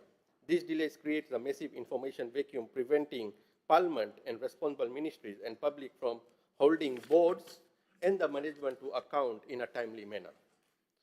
Beyond the numbers, the structural issue pointed out in the report demonstrates a complete breakdown of internal controls. We see recurring deficiencies in most fundamental aspects of control, risk assessment, control activities, and monitoring. This suggests that money, assets, and decisions are being made without proper checks and balances, creating an environment ripe of waste, mismanagement, and potential corruption. PEC since day one has been recommending that all entities should have internal audit department, but CEOs and the board members have failed drastically in that, and it reflects in their audit report. The report highlights serious governance gap, including the absence of formal risk management policies and failure to implement disaster recovery and business continuity plan. This demonstrates a casual attitude towards failure and resilience of this key institution, putting their operation at risk from both natural disasters and operational failures. Madam Deputy Speaker, the opposition insists that this report must not be another document that simply gathers dust. We call upon the government to implement immediate and structural reform based on OAG's findings. The responsible ministers must issue a clear, non-negotiable directive that all financial accounts in backlog must be updated and audited by the end of next financial year, which we propose to be July 31st, 2026. For any entity failing this mandate without justifiable cause, the entire board and chief executive officer must face immediate removal for gross negligence and failure to adherence to the Financial Management Act. Accountability must start at very top. The government must enforce the immediate adoption of a standardized internal control framework across all statutory authorities and commissions. This includes making it mandatory for every entity to establish a functional audit comprised of members with proven financial expertise. The OAG's recommendation on risk management frameworks and business continuity plan must be adopted as prerequisite for assessing any new government funding or guarantees. Madam Deputy Speaker, to address the lack of efficiency, the skill shortages prevalent in smaller bodies, the government must heed the long-standing recommendation of rationalize the merge certain statutory authorities. Entities with overlapping function or small administrative footprints, such as the example mentioned in the previous committee report, should be systematically examined for measure to allow for shared high-level resources, example, accountants and internal auditors. This not only creates cost efficiencies, but directly tackles the chronic skill shortage identified by Office of Auditor General. The work of Auditor General is paramount. The House must ensure that Office of Auditor General is provided with adequate and independent funding and resourcing as mandated under the Constitution. This is the trust issue. The ordinary Fijian work hard and pays their tax, and they expect that every dollar spent by their government and its agencies to be accounted for accurately, transparently, and on time. We call upon the government to treat OAG's recommendation not as suggestion but as urgent directives to restore accountability and safeguard the financial security of the nation. We must end this era of systemic governance failure. We must implement a culture of ownership and discipline. Thank you, Madam Deputy Speaker. I support the motion before the House. Thank you very much, Honourable Alvik Maharaj. Honourable members, I now give the floor to the Honourable Minister for Women, Children and Social Protection, Honourable Sashi Kiran. Thank you. Thank you, Madam Deputy Speaker. I rise to contribute to the issues raised on the National Council for Persons with Disabilities audited accounts. The Ministry acknowledges the Office of the Auditor General's reports for the financial years of 2019-2020 and 2021-2022. These findings call for improved quality and timely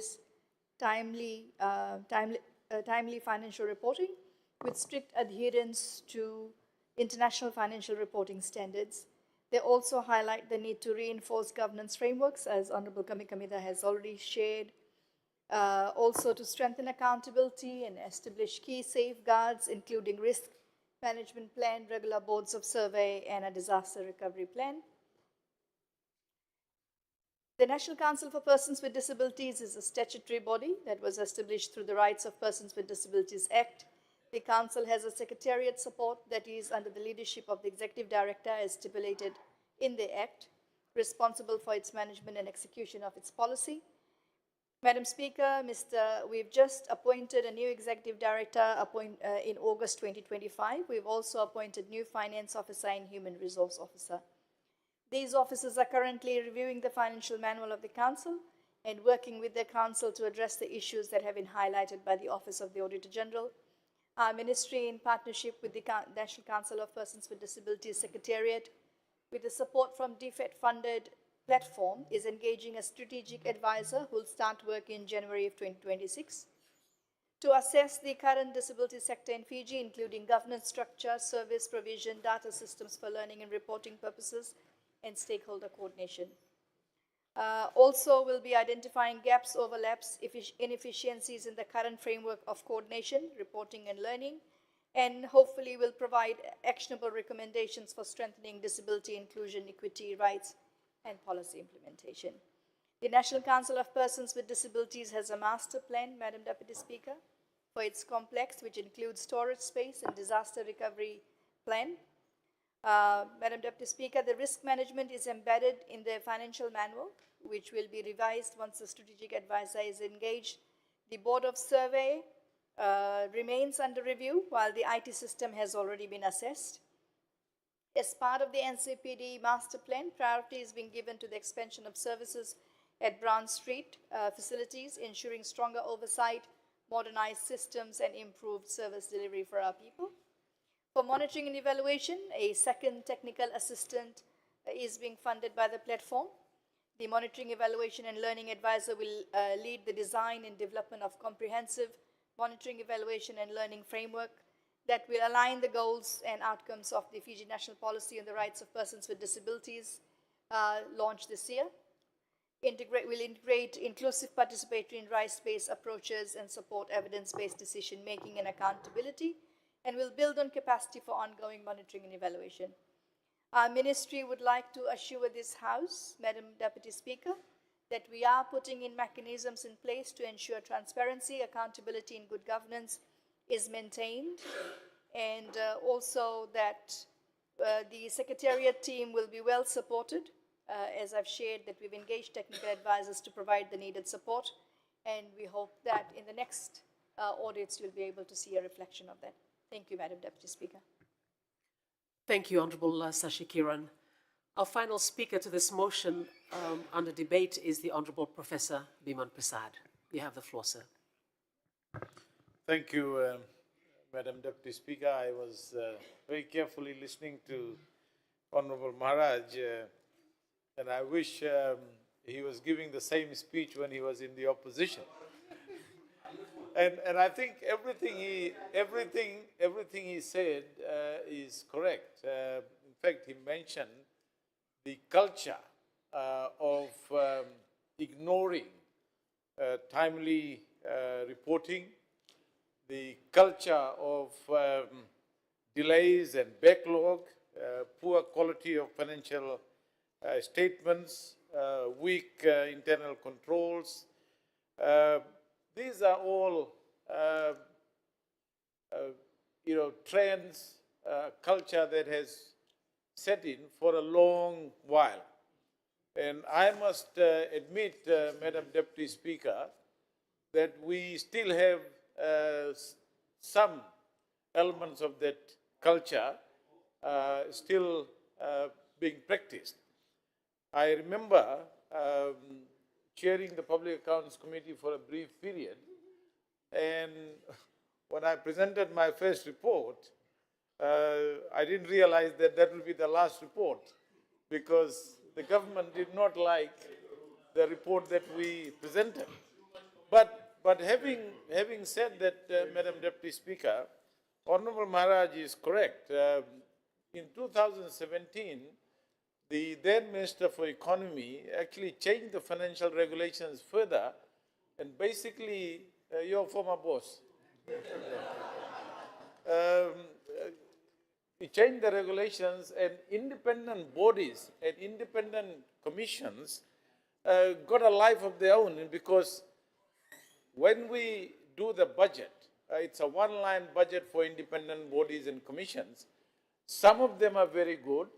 Some of them have taken a life of their own.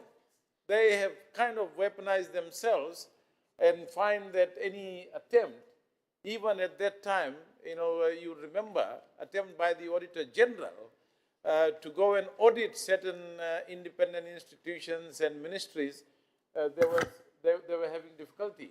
So we, Honorable Maharaj, and for the information of the opposition, and I think all of you know this very well, that we, one of the first tasks that we undertook was to review the Audit Act. And we have now provided extra independent powers to the Office of the Auditor General and the Auditor General, so that some of those activities, some of those backlogs, delays, and the continuous disregard of the Financial Management Act and financial regulations can be dealt with more independently by the Office of the Auditor General. However, Madam Deputy Speaker, let me also say that we have to further look at the financial regulations the Financial Management Act, and the way in which independent bodies and commissions, and I can see there is an issue with respect to the Elections Office, and there are others that have similar issues in terms of following up. So, Madam Deputy Speaker, it is very, very important, and we've done that, is to properly resource the Office of the Auditor General. And we have a great person, first female in the history of this country, who was appointed as Auditor General, and she is a very, very qualified, accomplished Auditor General. And we are very confident that going forward, the Auditor General's office will ensure that there are not only delays in submission of the report, and it is a very, very important point that everyone made, the Honorable Kamkamida as Chairman of the Public Accounts Committee and all the others who spoke, made that point. If you cannot bring your annual report and financial accounts on time, then you must not feel free that you will not be sanctioned by the authorities or by those of us. Because if you don't get the financial reports and annual reports on time, there is no way for us as members of parliament, as ministers, as people who are interested in financial management can actually know exactly what should happen. So we are, as a government, emphasizing that and working towards making sure that all the entities produce the annual reports and financial statements on time. Thank you. I will spend some time on that when you ask me a question. Because this is the lies that people like you, when you go out there drinking grow in the toka, this is what you go and tell. This is what you go and tell. So don't joke about that. Thank you, Honorable Biman Prasad. Thank you, sir. I'd like to now call upon the Chairperson of the Standing Committee on Public Accounts to speak in reply. Thank you, Honorable Kamkamida. Thank you, Madam Deputy Speaker. And firstly, may I thank all the contributors to this debate and thank them for their constructive observations and suggestions. Madam Deputy Speaker, I thought that it might be appropriate. I know that we somewhat singled out the Tauke affairs, but I think it's important to note that there are 12 other entities that have similar issues in this report. So it's not just unique to Tauke affairs. The second point that I thought I'd make, which is quite important, is that within the report there are entities that are actually complying with the standards and requirements of the Financial Management Act and the other legislation. And I thought I'd just read them out for the record, just to acknowledge them, Madam Deputy Speaker. And these are the Accident Compensation Commission of Fiji, Civil Aviation Authority of Fiji, Consumer Council of Fiji, Fiji Competition and Consumer Commission, Fiji National Sports Commission, Fiji Revenue and Custom Authority, Fiji Teachers Registration Authority, and Investment Fiji. Having said that, Madam Deputy Speaker, it's clear that certainly it's clear that there is a new leadership in the country. a leadership that believes in accountability and fiscal responsibility, and is starting to fix the outstanding reports that have been around for some time. And again, I'd like to acknowledge particularly the leadership of the chairman of the Public Accounts Committee and the members who have worked together to bring things up to date. And the Honorable Prime Minister earlier today asked whether we would ever get up to date. And as far as I'm aware, there is commitment by the Auditor General, together working with the Public Accounts Committee, to really fix these accounts once and for all, ensure that everything is received in a timely manner, so that we can properly account for the resources that are given graciously by the people of Fiji. Madam Deputy Speaker, I also would like to assure the House that attached to this report are other findings, outstanding action items that need to be addressed, and the Public Accounts Committee will be actively involved in actually chasing these down because it is not acceptable to have things outstanding this long, and they need to be fixed. And finally, as a message to everyone out there, every single statutory authority, independent commission, and bodies, I'd like to just say that if you are using public funds, be sure that you account for it properly and responsibly. So, Madam Deputy Speaker, on behalf of the Public Accounts Committee, the former chairman, I'd like to thank everyone for the debates, and I commend the report to the House. Thank you. Thank you very much, Honourable Kamikamica. Parliament will now vote to note the content of the report. Does any member oppose the motion? Thank you, honourable members. As no member opposes, the motion is agreed to unanimously. Honourable members, I now call upon the chairperson of the Standing Committee on Justice, Law and Human Rights, the Honourable Ratu Rakuita Baklalambure, to move the sixth and final motion of the day. Thank you, Madam Deputy Speaker. I move that Parliament debates the review report on the 2022 General Election Joint Report by the Electoral Commission and the Supervisor of Election, which was tabled on the 6th of November 2025. Thank you. Is there a seconder? Madam Deputy Speaker, I second the motion. Thank you, sir.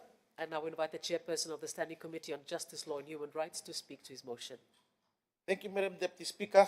As the member moving the motion, I rise to make a short contribution on the 2022 General Elections Joint Report by the Electoral Commission and the Supervisor of Elections. The 2022 General Election Report compiled by the Electoral Commission and the Supervisor of Election was mandated by Section 14G of the Electoral Act. Madam Deputy Speaker, the committee thoroughly reviewed the report and identified several pertinent issues that may warrant the consideration of the House. Most of these issues were addressed and clarified by the Electoral Commission and the Fijian Elections Office.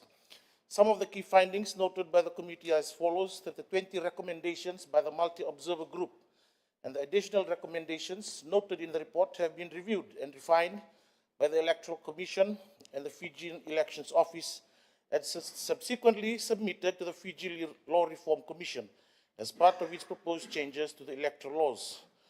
That the Fiji Law Reform Commission has subsequently reviewed all recommendations by the Electoral Commission and the Fijian Elections Office, and the outcome of these changes will be presented in this Parliament in the not-too-distant future.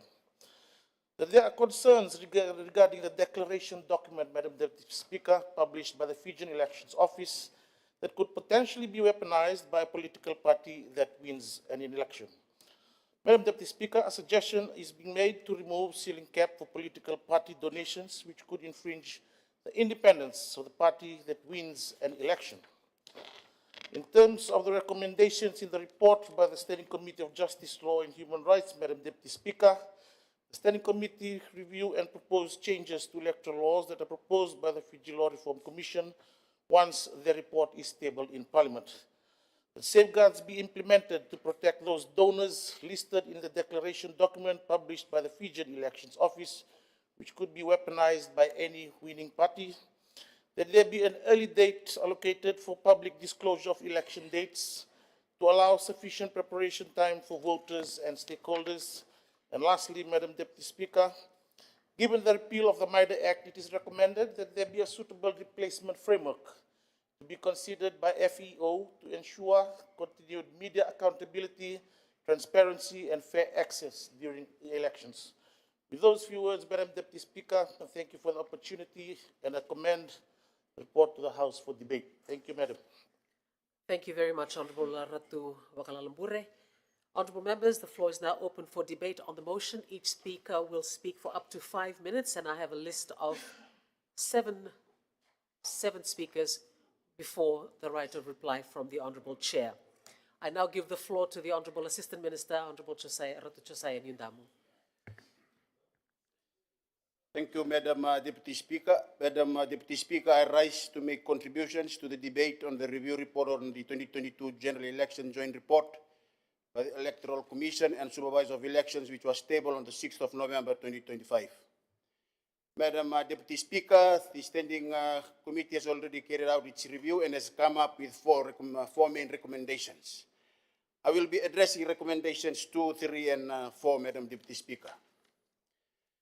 Madam Deputy Speaker, on recommendation 2, the committee had a reservation on the declaration document published by the Fijian Elections Office, as it could be weaponized by a political party following an electoral victory. It is recommended that safeguards be introduced to prevent misuse and ensure the documents serve its intended purpose of transparency and accountability.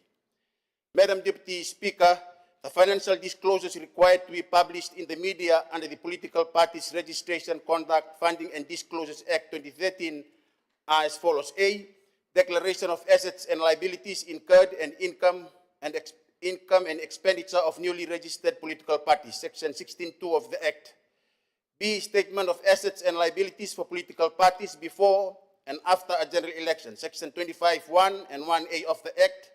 And C, audited accounts of political parties to be published on the Fiji Election Office website, Section 26.1 of the Act.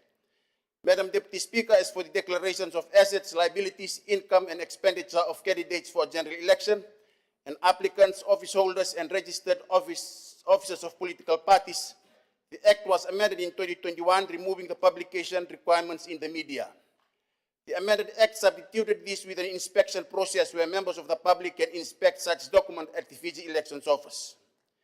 The rationale for publication and inspection of this document is more to allow voters either through their own examination or through media reporting to assess the standing of the political party of their choice and their representatives.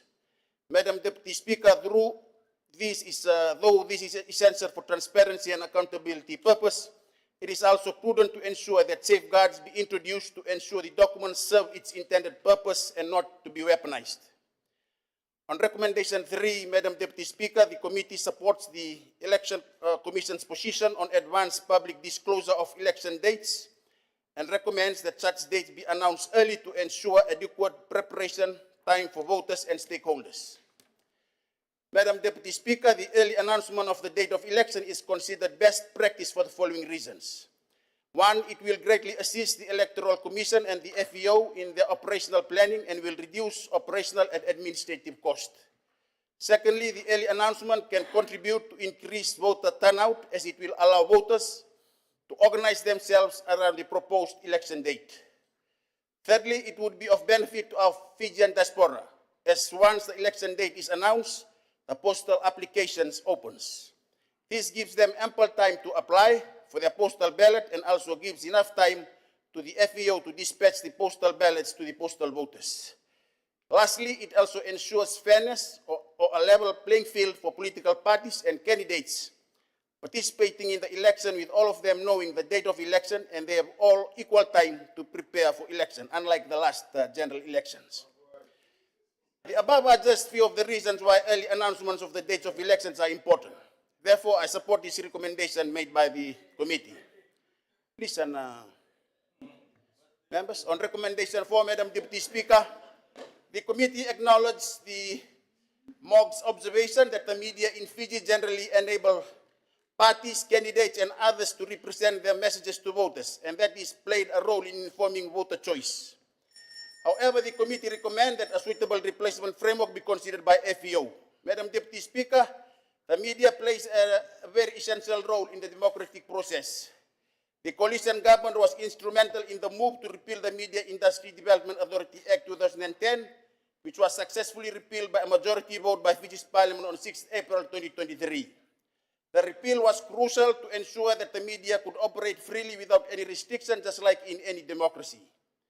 I agree with the recommendation that a suitable replacement framework be in place to ensure that the media continues to operate freely and would be allowed full coverage during the election.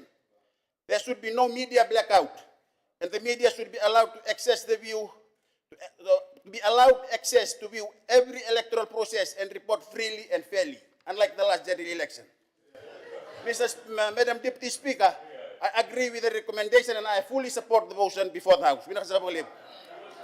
Pinakabalebu, Assistant Minister. I now give the floor to the Honourable Choni Osamate. Mr. Speaker, sir, that was slightly amusing and a bit nauseating to listen to. People that were on this side of the House, then talking about what happened. You know, well, that's what they say, chameleons change color. One of the things I'd like to say, Madam Deputy Speaker, Acting Speaker, is that it's very good that we have this multi-observer group, what they call MOG. I think the recommendations that they have made have been very useful, and you see that the EC and the FEO has had a good look at them. And one of the reasons that, that we have decided not to go further into it, because the Fiji Law Reform Commission has already gone into those particular aspects. And I think eventually they'll come up, as the Chair has pointed out. And we here would rather wait for that to come out and then discuss on those particular issues. There are just a few things that are in this, that are in the findings. I won't go to the recommendations, but are in the findings that I'd like to talk about, Madam Deputy Speaker. One of the issues that I noticed that when they were coming up with their formulations of what to recommend on the amendments to the law, they looked at the report of MOG, and then they also consulted political parties, CSOs, and media organizations. They did consult political parties, but they did not consult other representatives of the people who are not members of the party. And that's a lot of us that are here. Because I think in a sense of, in terms of you representing the people that voted, the people that were independent MPs were not consulted. So I think this is something that we have to look at in the future when you're looking at electoral laws. People that are in the parties are representing voters, but they're also independent MPs here were not consulted in that process. So I think that is something that we need to look at. Perhaps it is because the way that our laws are structured, it was designed so that people will always be part of parties. So I think that is an issue that will need to be addressed. One of the things that has been talked about here is the possibility of the declarations being weaponized. People come into power, they look at who supported that party and then have a go at them. None of us wants that. But I believe that one of the other things that's related to that, that is slightly disconcerting, not slightly, but a bit disconcerting, quite disconcerting, is the fact that if you read the report, there seems to be a move away from setting ceilings on the amount that people can donate to political parties. So now in the recommendations that they're doing here, I think the seventh of the findings that we have is that they're saying there's tighter disclosure for large donations. We don't want to come to a state in our country where somebody can donate $10 million with no ceiling and it influences the impact of the election itself. I give an example, Madam Deputy Acting Speaker, is that in the United States of America, one person threw $270 million into the election. Had a profound effect and gave him power to some degree over government. We never ever want that to happen in our country. And I think that is that's again the cheering squad, the very vocal cheering squad for the government. The other thing that I liked about the report, Madam Acting Speaker, is that it proposes a stronger focus on getting gender diversity and a stronger focus on women getting into parliament. So, Madam Deputy Speaker, in fact, the FEO, the Fiji Elections Office, had thought of putting in recommendations that 30% of people on all party lists should actually be female. So I think that sort of development, that focus on getting more women involved in parliament, in representation, would be something that is very good for us. The one thing I don't really like, Madam Deputy Speaker, there's the FEO is now looking to get rid of that app. Get rid of the app because there are some inaccuracies in it. But as I think about it, the problem with the app, that we talk about this glitch or whatever, the problem with the app was that the process that they used to put information on the app was not good enough to make sure that the right information went on the app. If that is the problem, you don't drop the app, you fix the process. You fix the process so that the right information comes out. So when you remove this app, whatever it is, people are guided by instant information that is correct, first time correct. So the problem is your process of getting information into the app has weaknesses. What should the answer be? Fix these processes.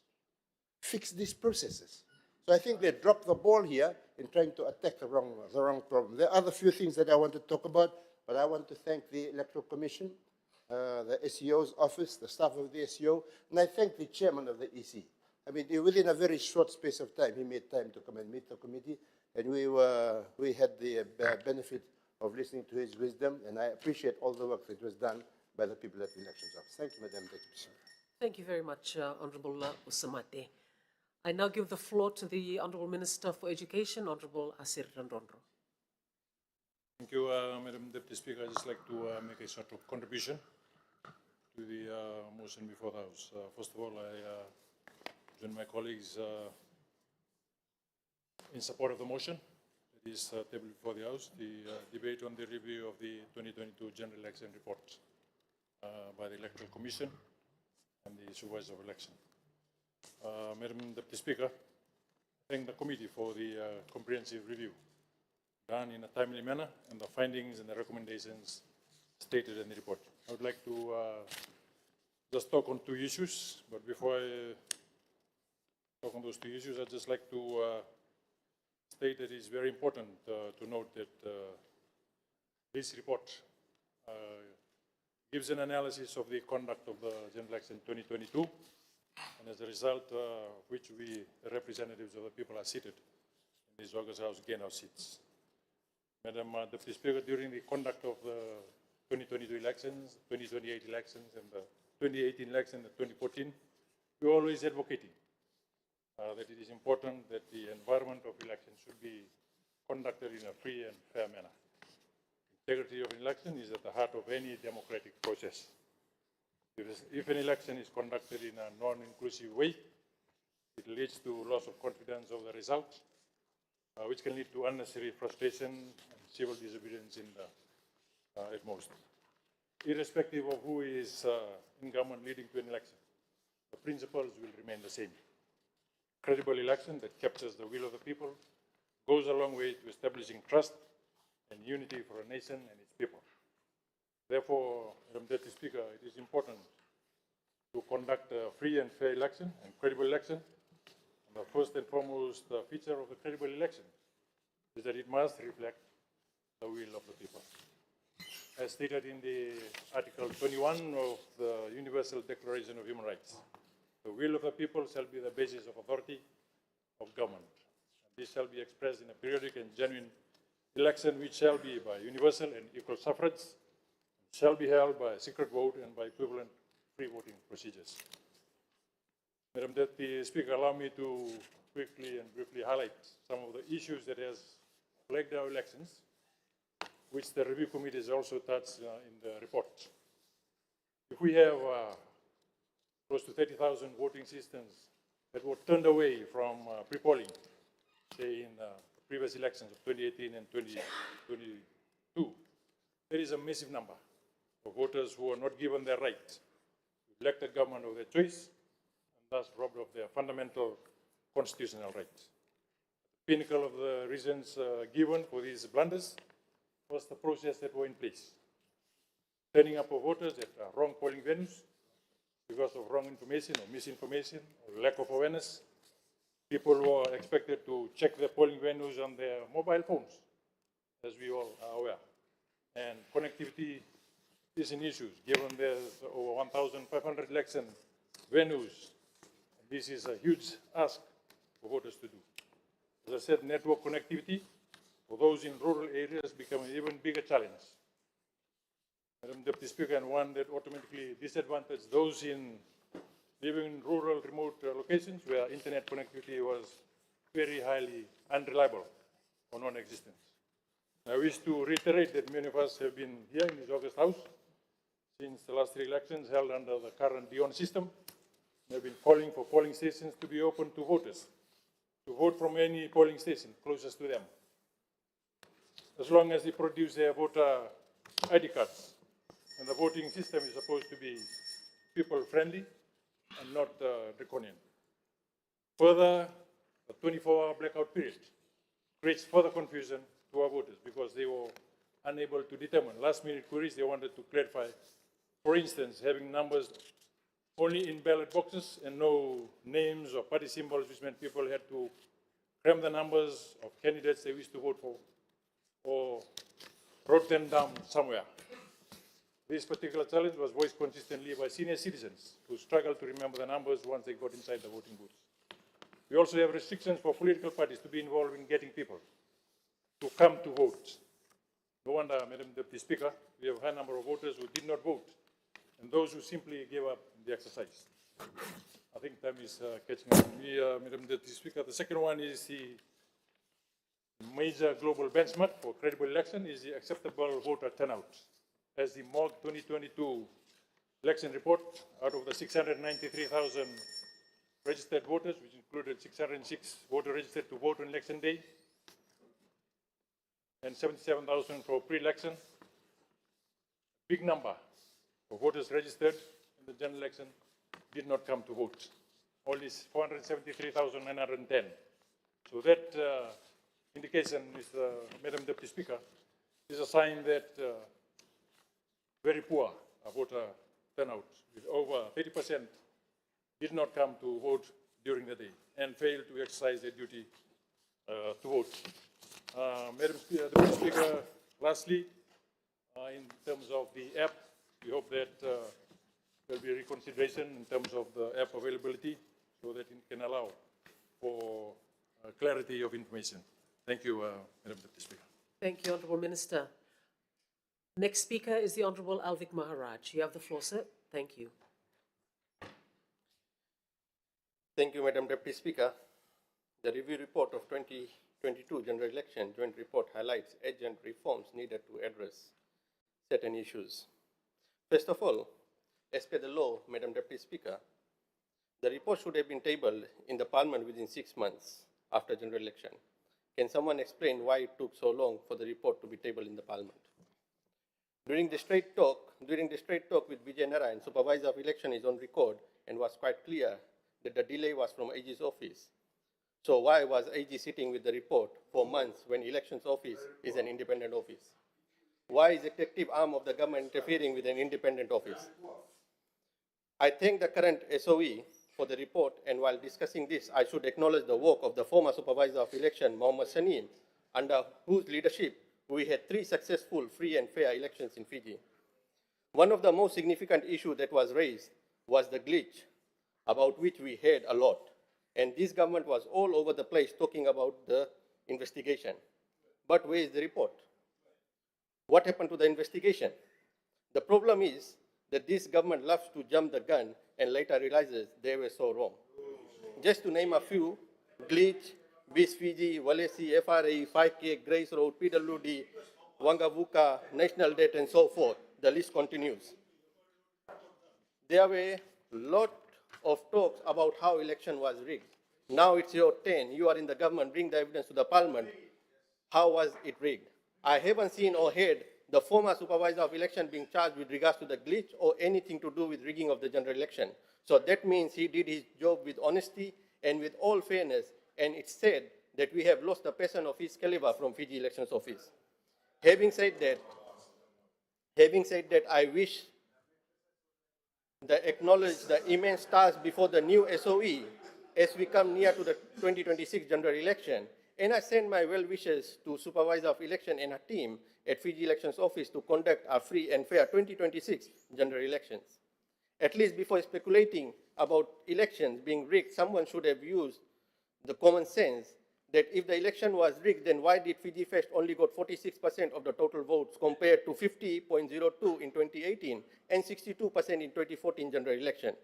Who rigged the general election to lose, Honorable Deputy Speaker? That should have been the logical question to ask. The review identified a major decline in turnout, which fell from 84% in 2014 to 68% in 2022. This primarily linked to the systematic failure and undermined voter confidence. The report noted that discrepancies in the voter registration database led to the eligible voters being turned away at polling stations. Furthermore, voter education was found to be inadequate, particularly in reaching young voters who were often unable to vote due to updated residential address. Recommendation included to review to simplify the Electoral Act 2014 for public readability and to align with the international best practices and restore confidence in the general public. The committee recommended establishing a suitable replacement framework for the media accountability following the repeal of MIDA Act and ensuring earlier public disclosure of election dates for better preparation by voters and stakeholders. Madam Deputy Speaker, to reverse the trend of declining participation, the supervisor of election must implement a targeted strategy focused on rebuilding trust and ensuring operational reliability. Since the provisional app was discontinued, the supervisor of election must enhance the transparency on the manual count and media center reporting process.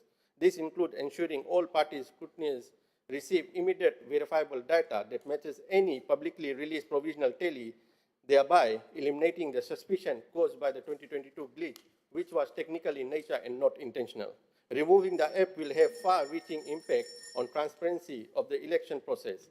Electoral Commission and Supervisor of Election should consider the removal of app once again. The Fiji Election Office must dedicate significant resources to cleaning and verifying the National Register of Voters to eliminate the database discrepancy and defranchise voters. This is crucial for building trust in the fundamental fairness of the process. I believe the Fijian Election Office should do a new voter registration starting from scratch and developing a national register for voters. The Supervisor of Election must launch a renewed data-driven voter education campaign using accessible channels to target youths. This campaign should focus on simplifying key processes, especially voter registration and residential address updates to ensure all eligible citizens, particularly tertiary students, can cast their vote even if it means taking the polling station to tertiary institute as a pre-poll station. The Fijian Election Office should commit it to implementing the recommendation to simplify electoral laws and moderate the Supervisor of Elections powers. Clearly communicating these reforms will demonstrate a commitment to check and balances, improving institutional credibility and encouraging voter participation. To conclude, Madam Deputy Speaker, with these words, it would be interesting to see after the public consultation what changes are brought to the Electoral Act and how many recommendations of MOG report is implemented. Recent interview by Mr. Vardhan Narsi has caused havoc environment in Fiji, and I urge Honorable Prime Minister to incorporate in the term of reference in the future that whenever a committee is appointed, they are to work within the ambit of the term of reference and report back to the relevant authority and not to do running commentary. To conclude, I thank the committee for the report and support the report. Thank you, Madam Deputy Speaker. Thank you very much, Honourable Maharaj. I now give the floor to the Honourable Professor Biman Prasad. Yeah, thank you, Madam Deputy Speaker. I thank the committee for this very important report. And let me just begin by reflecting on my time in the opposition and my experience in the last 3 elections to make the point that essentially the report recommendations allude to. When we talk about free and fair election, and I know honorable members on the other side would recall when we were in opposition, we did talk about laws that could be weaponized, requirements that could be weaponized in the wrong hands at the wrong time. And we said, I described some of the electoral laws provision which continuously got changed as stupid laws. And I think this report makes a lot of sense, and if we don't change those, they will remain stupid laws, they would remain weaponized, and they would not make any election free and fair. When you talk about free and fair election, Madam Deputy Speaker, it's not just about free and fair, it's about electoral integrity. And I remember the laws at the moment required that multinational observer groups had to adhere to the terms of reference agreed to by the government. So Commonwealth observer groups, the European Union observer groups could not come here. Instead, a more regional observer group was cobbled up because they agreed to the terms of reference by the government at the time. So essentially, electoral integrity is one, sorry, free and fair election is one thing, but electoral integrity is another. So we need to look at that. When you look at the campaign laws, for example, the new requirement just before the last election, the law was changed, required this costing of campaign or manifestos. And again, those are laws that could be weaponized. If you are in government, you can always look at what the opposition has put forward. You can find one little aspect of the manifesto not costed properly. You could end up in jail. You could be fined. You could be, your political party could be ruled out of the election. So, Madam Deputy Speaker, I think a lot of the speakers have already talked about various aspects of the electoral law, various aspects of the Political Parties Act. These are draconian laws, Madam Deputy Speaker. They do not exist in real democracies. And therefore, we need to, and I think the report quite rightly points out that we need to change those provisions. Elections are supposed to be celebrated. People must feel free to participate. People must feel the festivity about an election. And we used to have that. We used to have that. And people didn't mind, doing that, enjoying the prospects of participating, making their views known, voting for whoever they wanted to vote. But with the laws that we had for the last 3 elections, you make one slip, you end up at a wrong polling shed, and you mistakenly say to somebody, hey, go and vote for me. You could be charged for a criminal offense, and you could end up in the court, and your votes could be nullified. I mean, there was a case in 2018, Honorable Joseph Nund would remember that.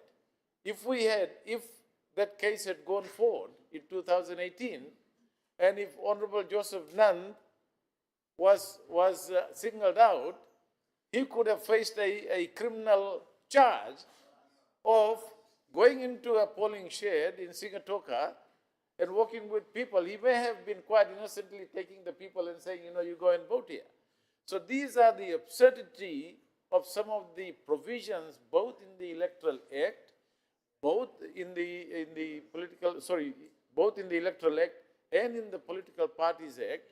And I think the report has quite fairly identified all those pitfalls, and I think it is important that we change this before we go into the next election. So I want to take this opportunity to thank the committee for a good job and the recommendations that they've made. Binaba Levu. Thank you very much, Honorable Professor Biman Prasad. I now give the floor to Honorable Fayaz Koya. Thank you, Honorable Deputy Speaker. First of all, let me thank the committee on a job well done with respect to coming up with this particular report and the necessary recommendations. Also want to thank the previous speakers, and I think everybody has an opinion on all of this. But I think we also need to realize that historically speaking, we have only put ourselves in this position. Whether it's from 5 years ago, 10 years ago, 30 years ago, whatever it is. We are a country that has had 4 constitutions in the last, since independence. We have had many changes in the mindset of all Fijians. We have had a different playing field with respect to every single election that has happened. So there will be things that you don't agree to, we don't agree to, etc., all that kind of stuff. But what is more important and most important, that whenever we do have elections, we must respect each other's opinions. A lot of the stuff that Honorable Professor Biman Prasad has spoken about, a lot of the laws came about because of previous behavior, because of what had actually transpired previously. Of course, there is a review that can take place. There are changes that need to take place. But this particular report, and might I remind everybody, this is a combined report of the Electoral Commission and the Fijian Elections Office. And to be honest, Honorable Deputy Speaker, there's nothing in here that is adverse. As a matter of fact, There's more adverse stuff that has come out with respect to the Law Reform Commission. Not the Law Reform Commission, Electoral Reform Commission. And I'm glad that the Honorable Acting Attorney General has jumped on the issue of somebody making comments prior to even cabinet approval. These are the things. So when you see that we put people in places of trust, something needs to be done about it when they act outside of the authority and the ambit of the authority that they've done. To date, we have not seen too much action with respect to what has transpired, but you know, it takes away the impetus of the current government or whichever government is in place.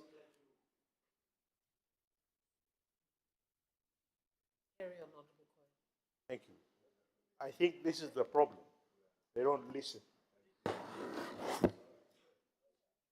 And I'm not speaking garbage either, Honorable Deputy Speaker.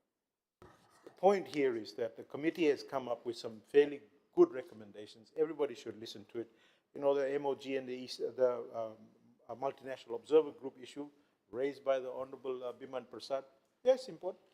It's important, but they also have come up with a report that doesn't give you any adverse findings with respect to the elections that have taken place.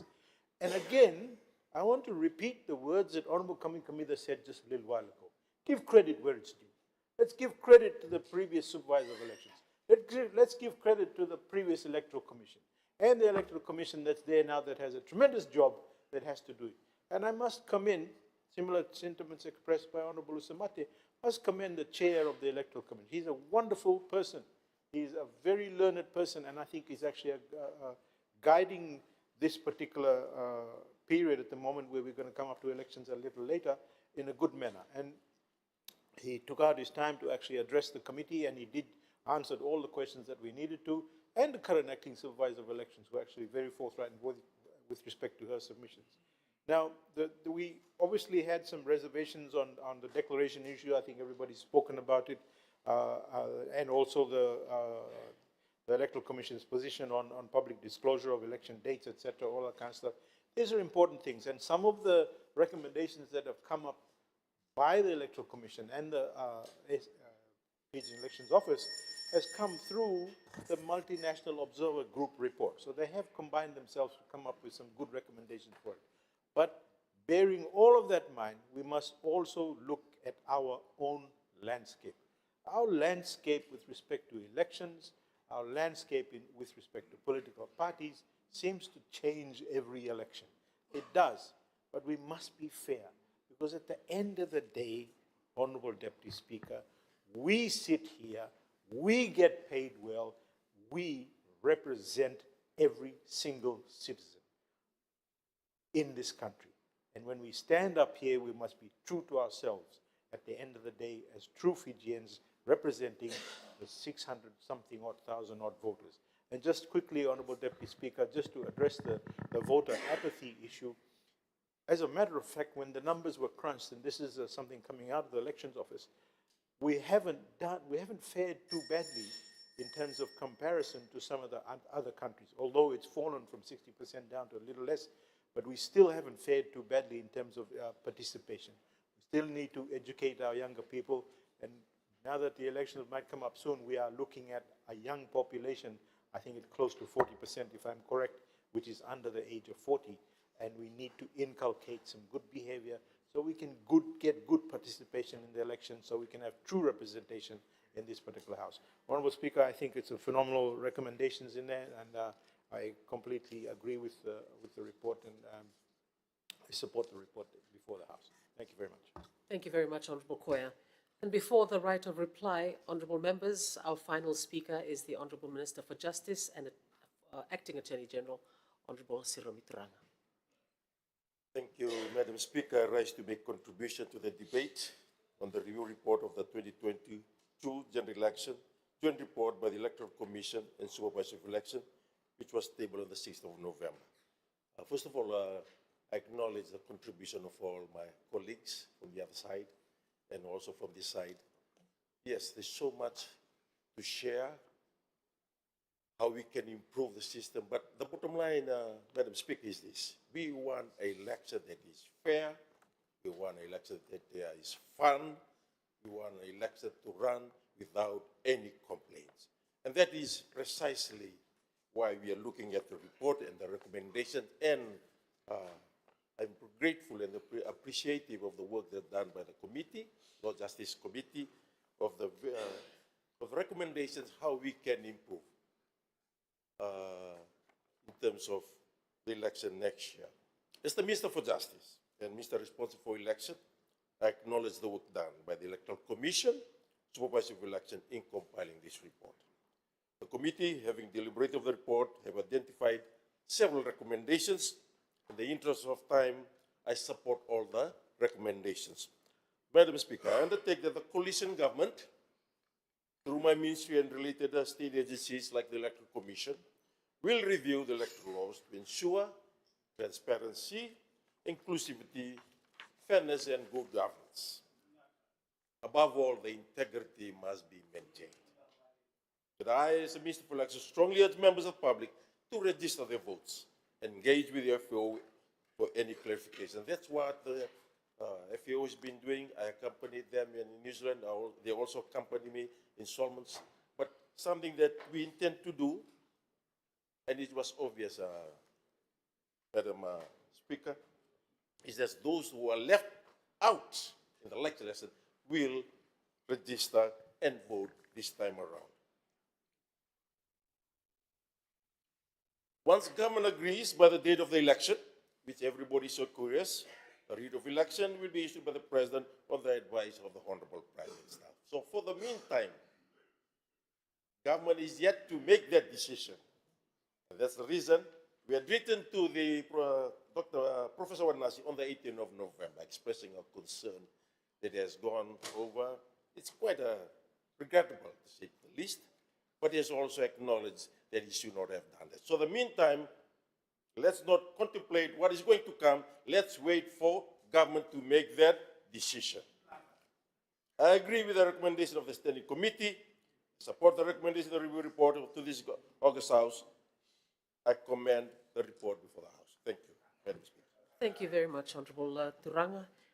Honourable members, I now call upon the Chairperson of the Standing Committee on Justice, Law and Human Rights to speak in reply. Thank you, Madam Deputy Speaker. I have no further comments rather than to thank the honourable members for their contribution to the motion. Personally, we need to commend the work of the Chairman of the Electoral Commission and the Supervisor of Elections on the mammoth task that is before them in preparing the country for the next general election. And as Parliament, we await the electoral laws amendments that may come into this House in the near future. Thank you, Madam. Thank you very much, Honourable Assistant Minister. Parliament will now vote to note the content of the report. Does any member oppose the motion? Thank you. As no member opposes, the motion is agreed to unanimously. Honourable members, that brings us to the end of the sitting today. Parliament is now adjourned until tomorrow at 9:30 a.m. Have a good evening, honourable members.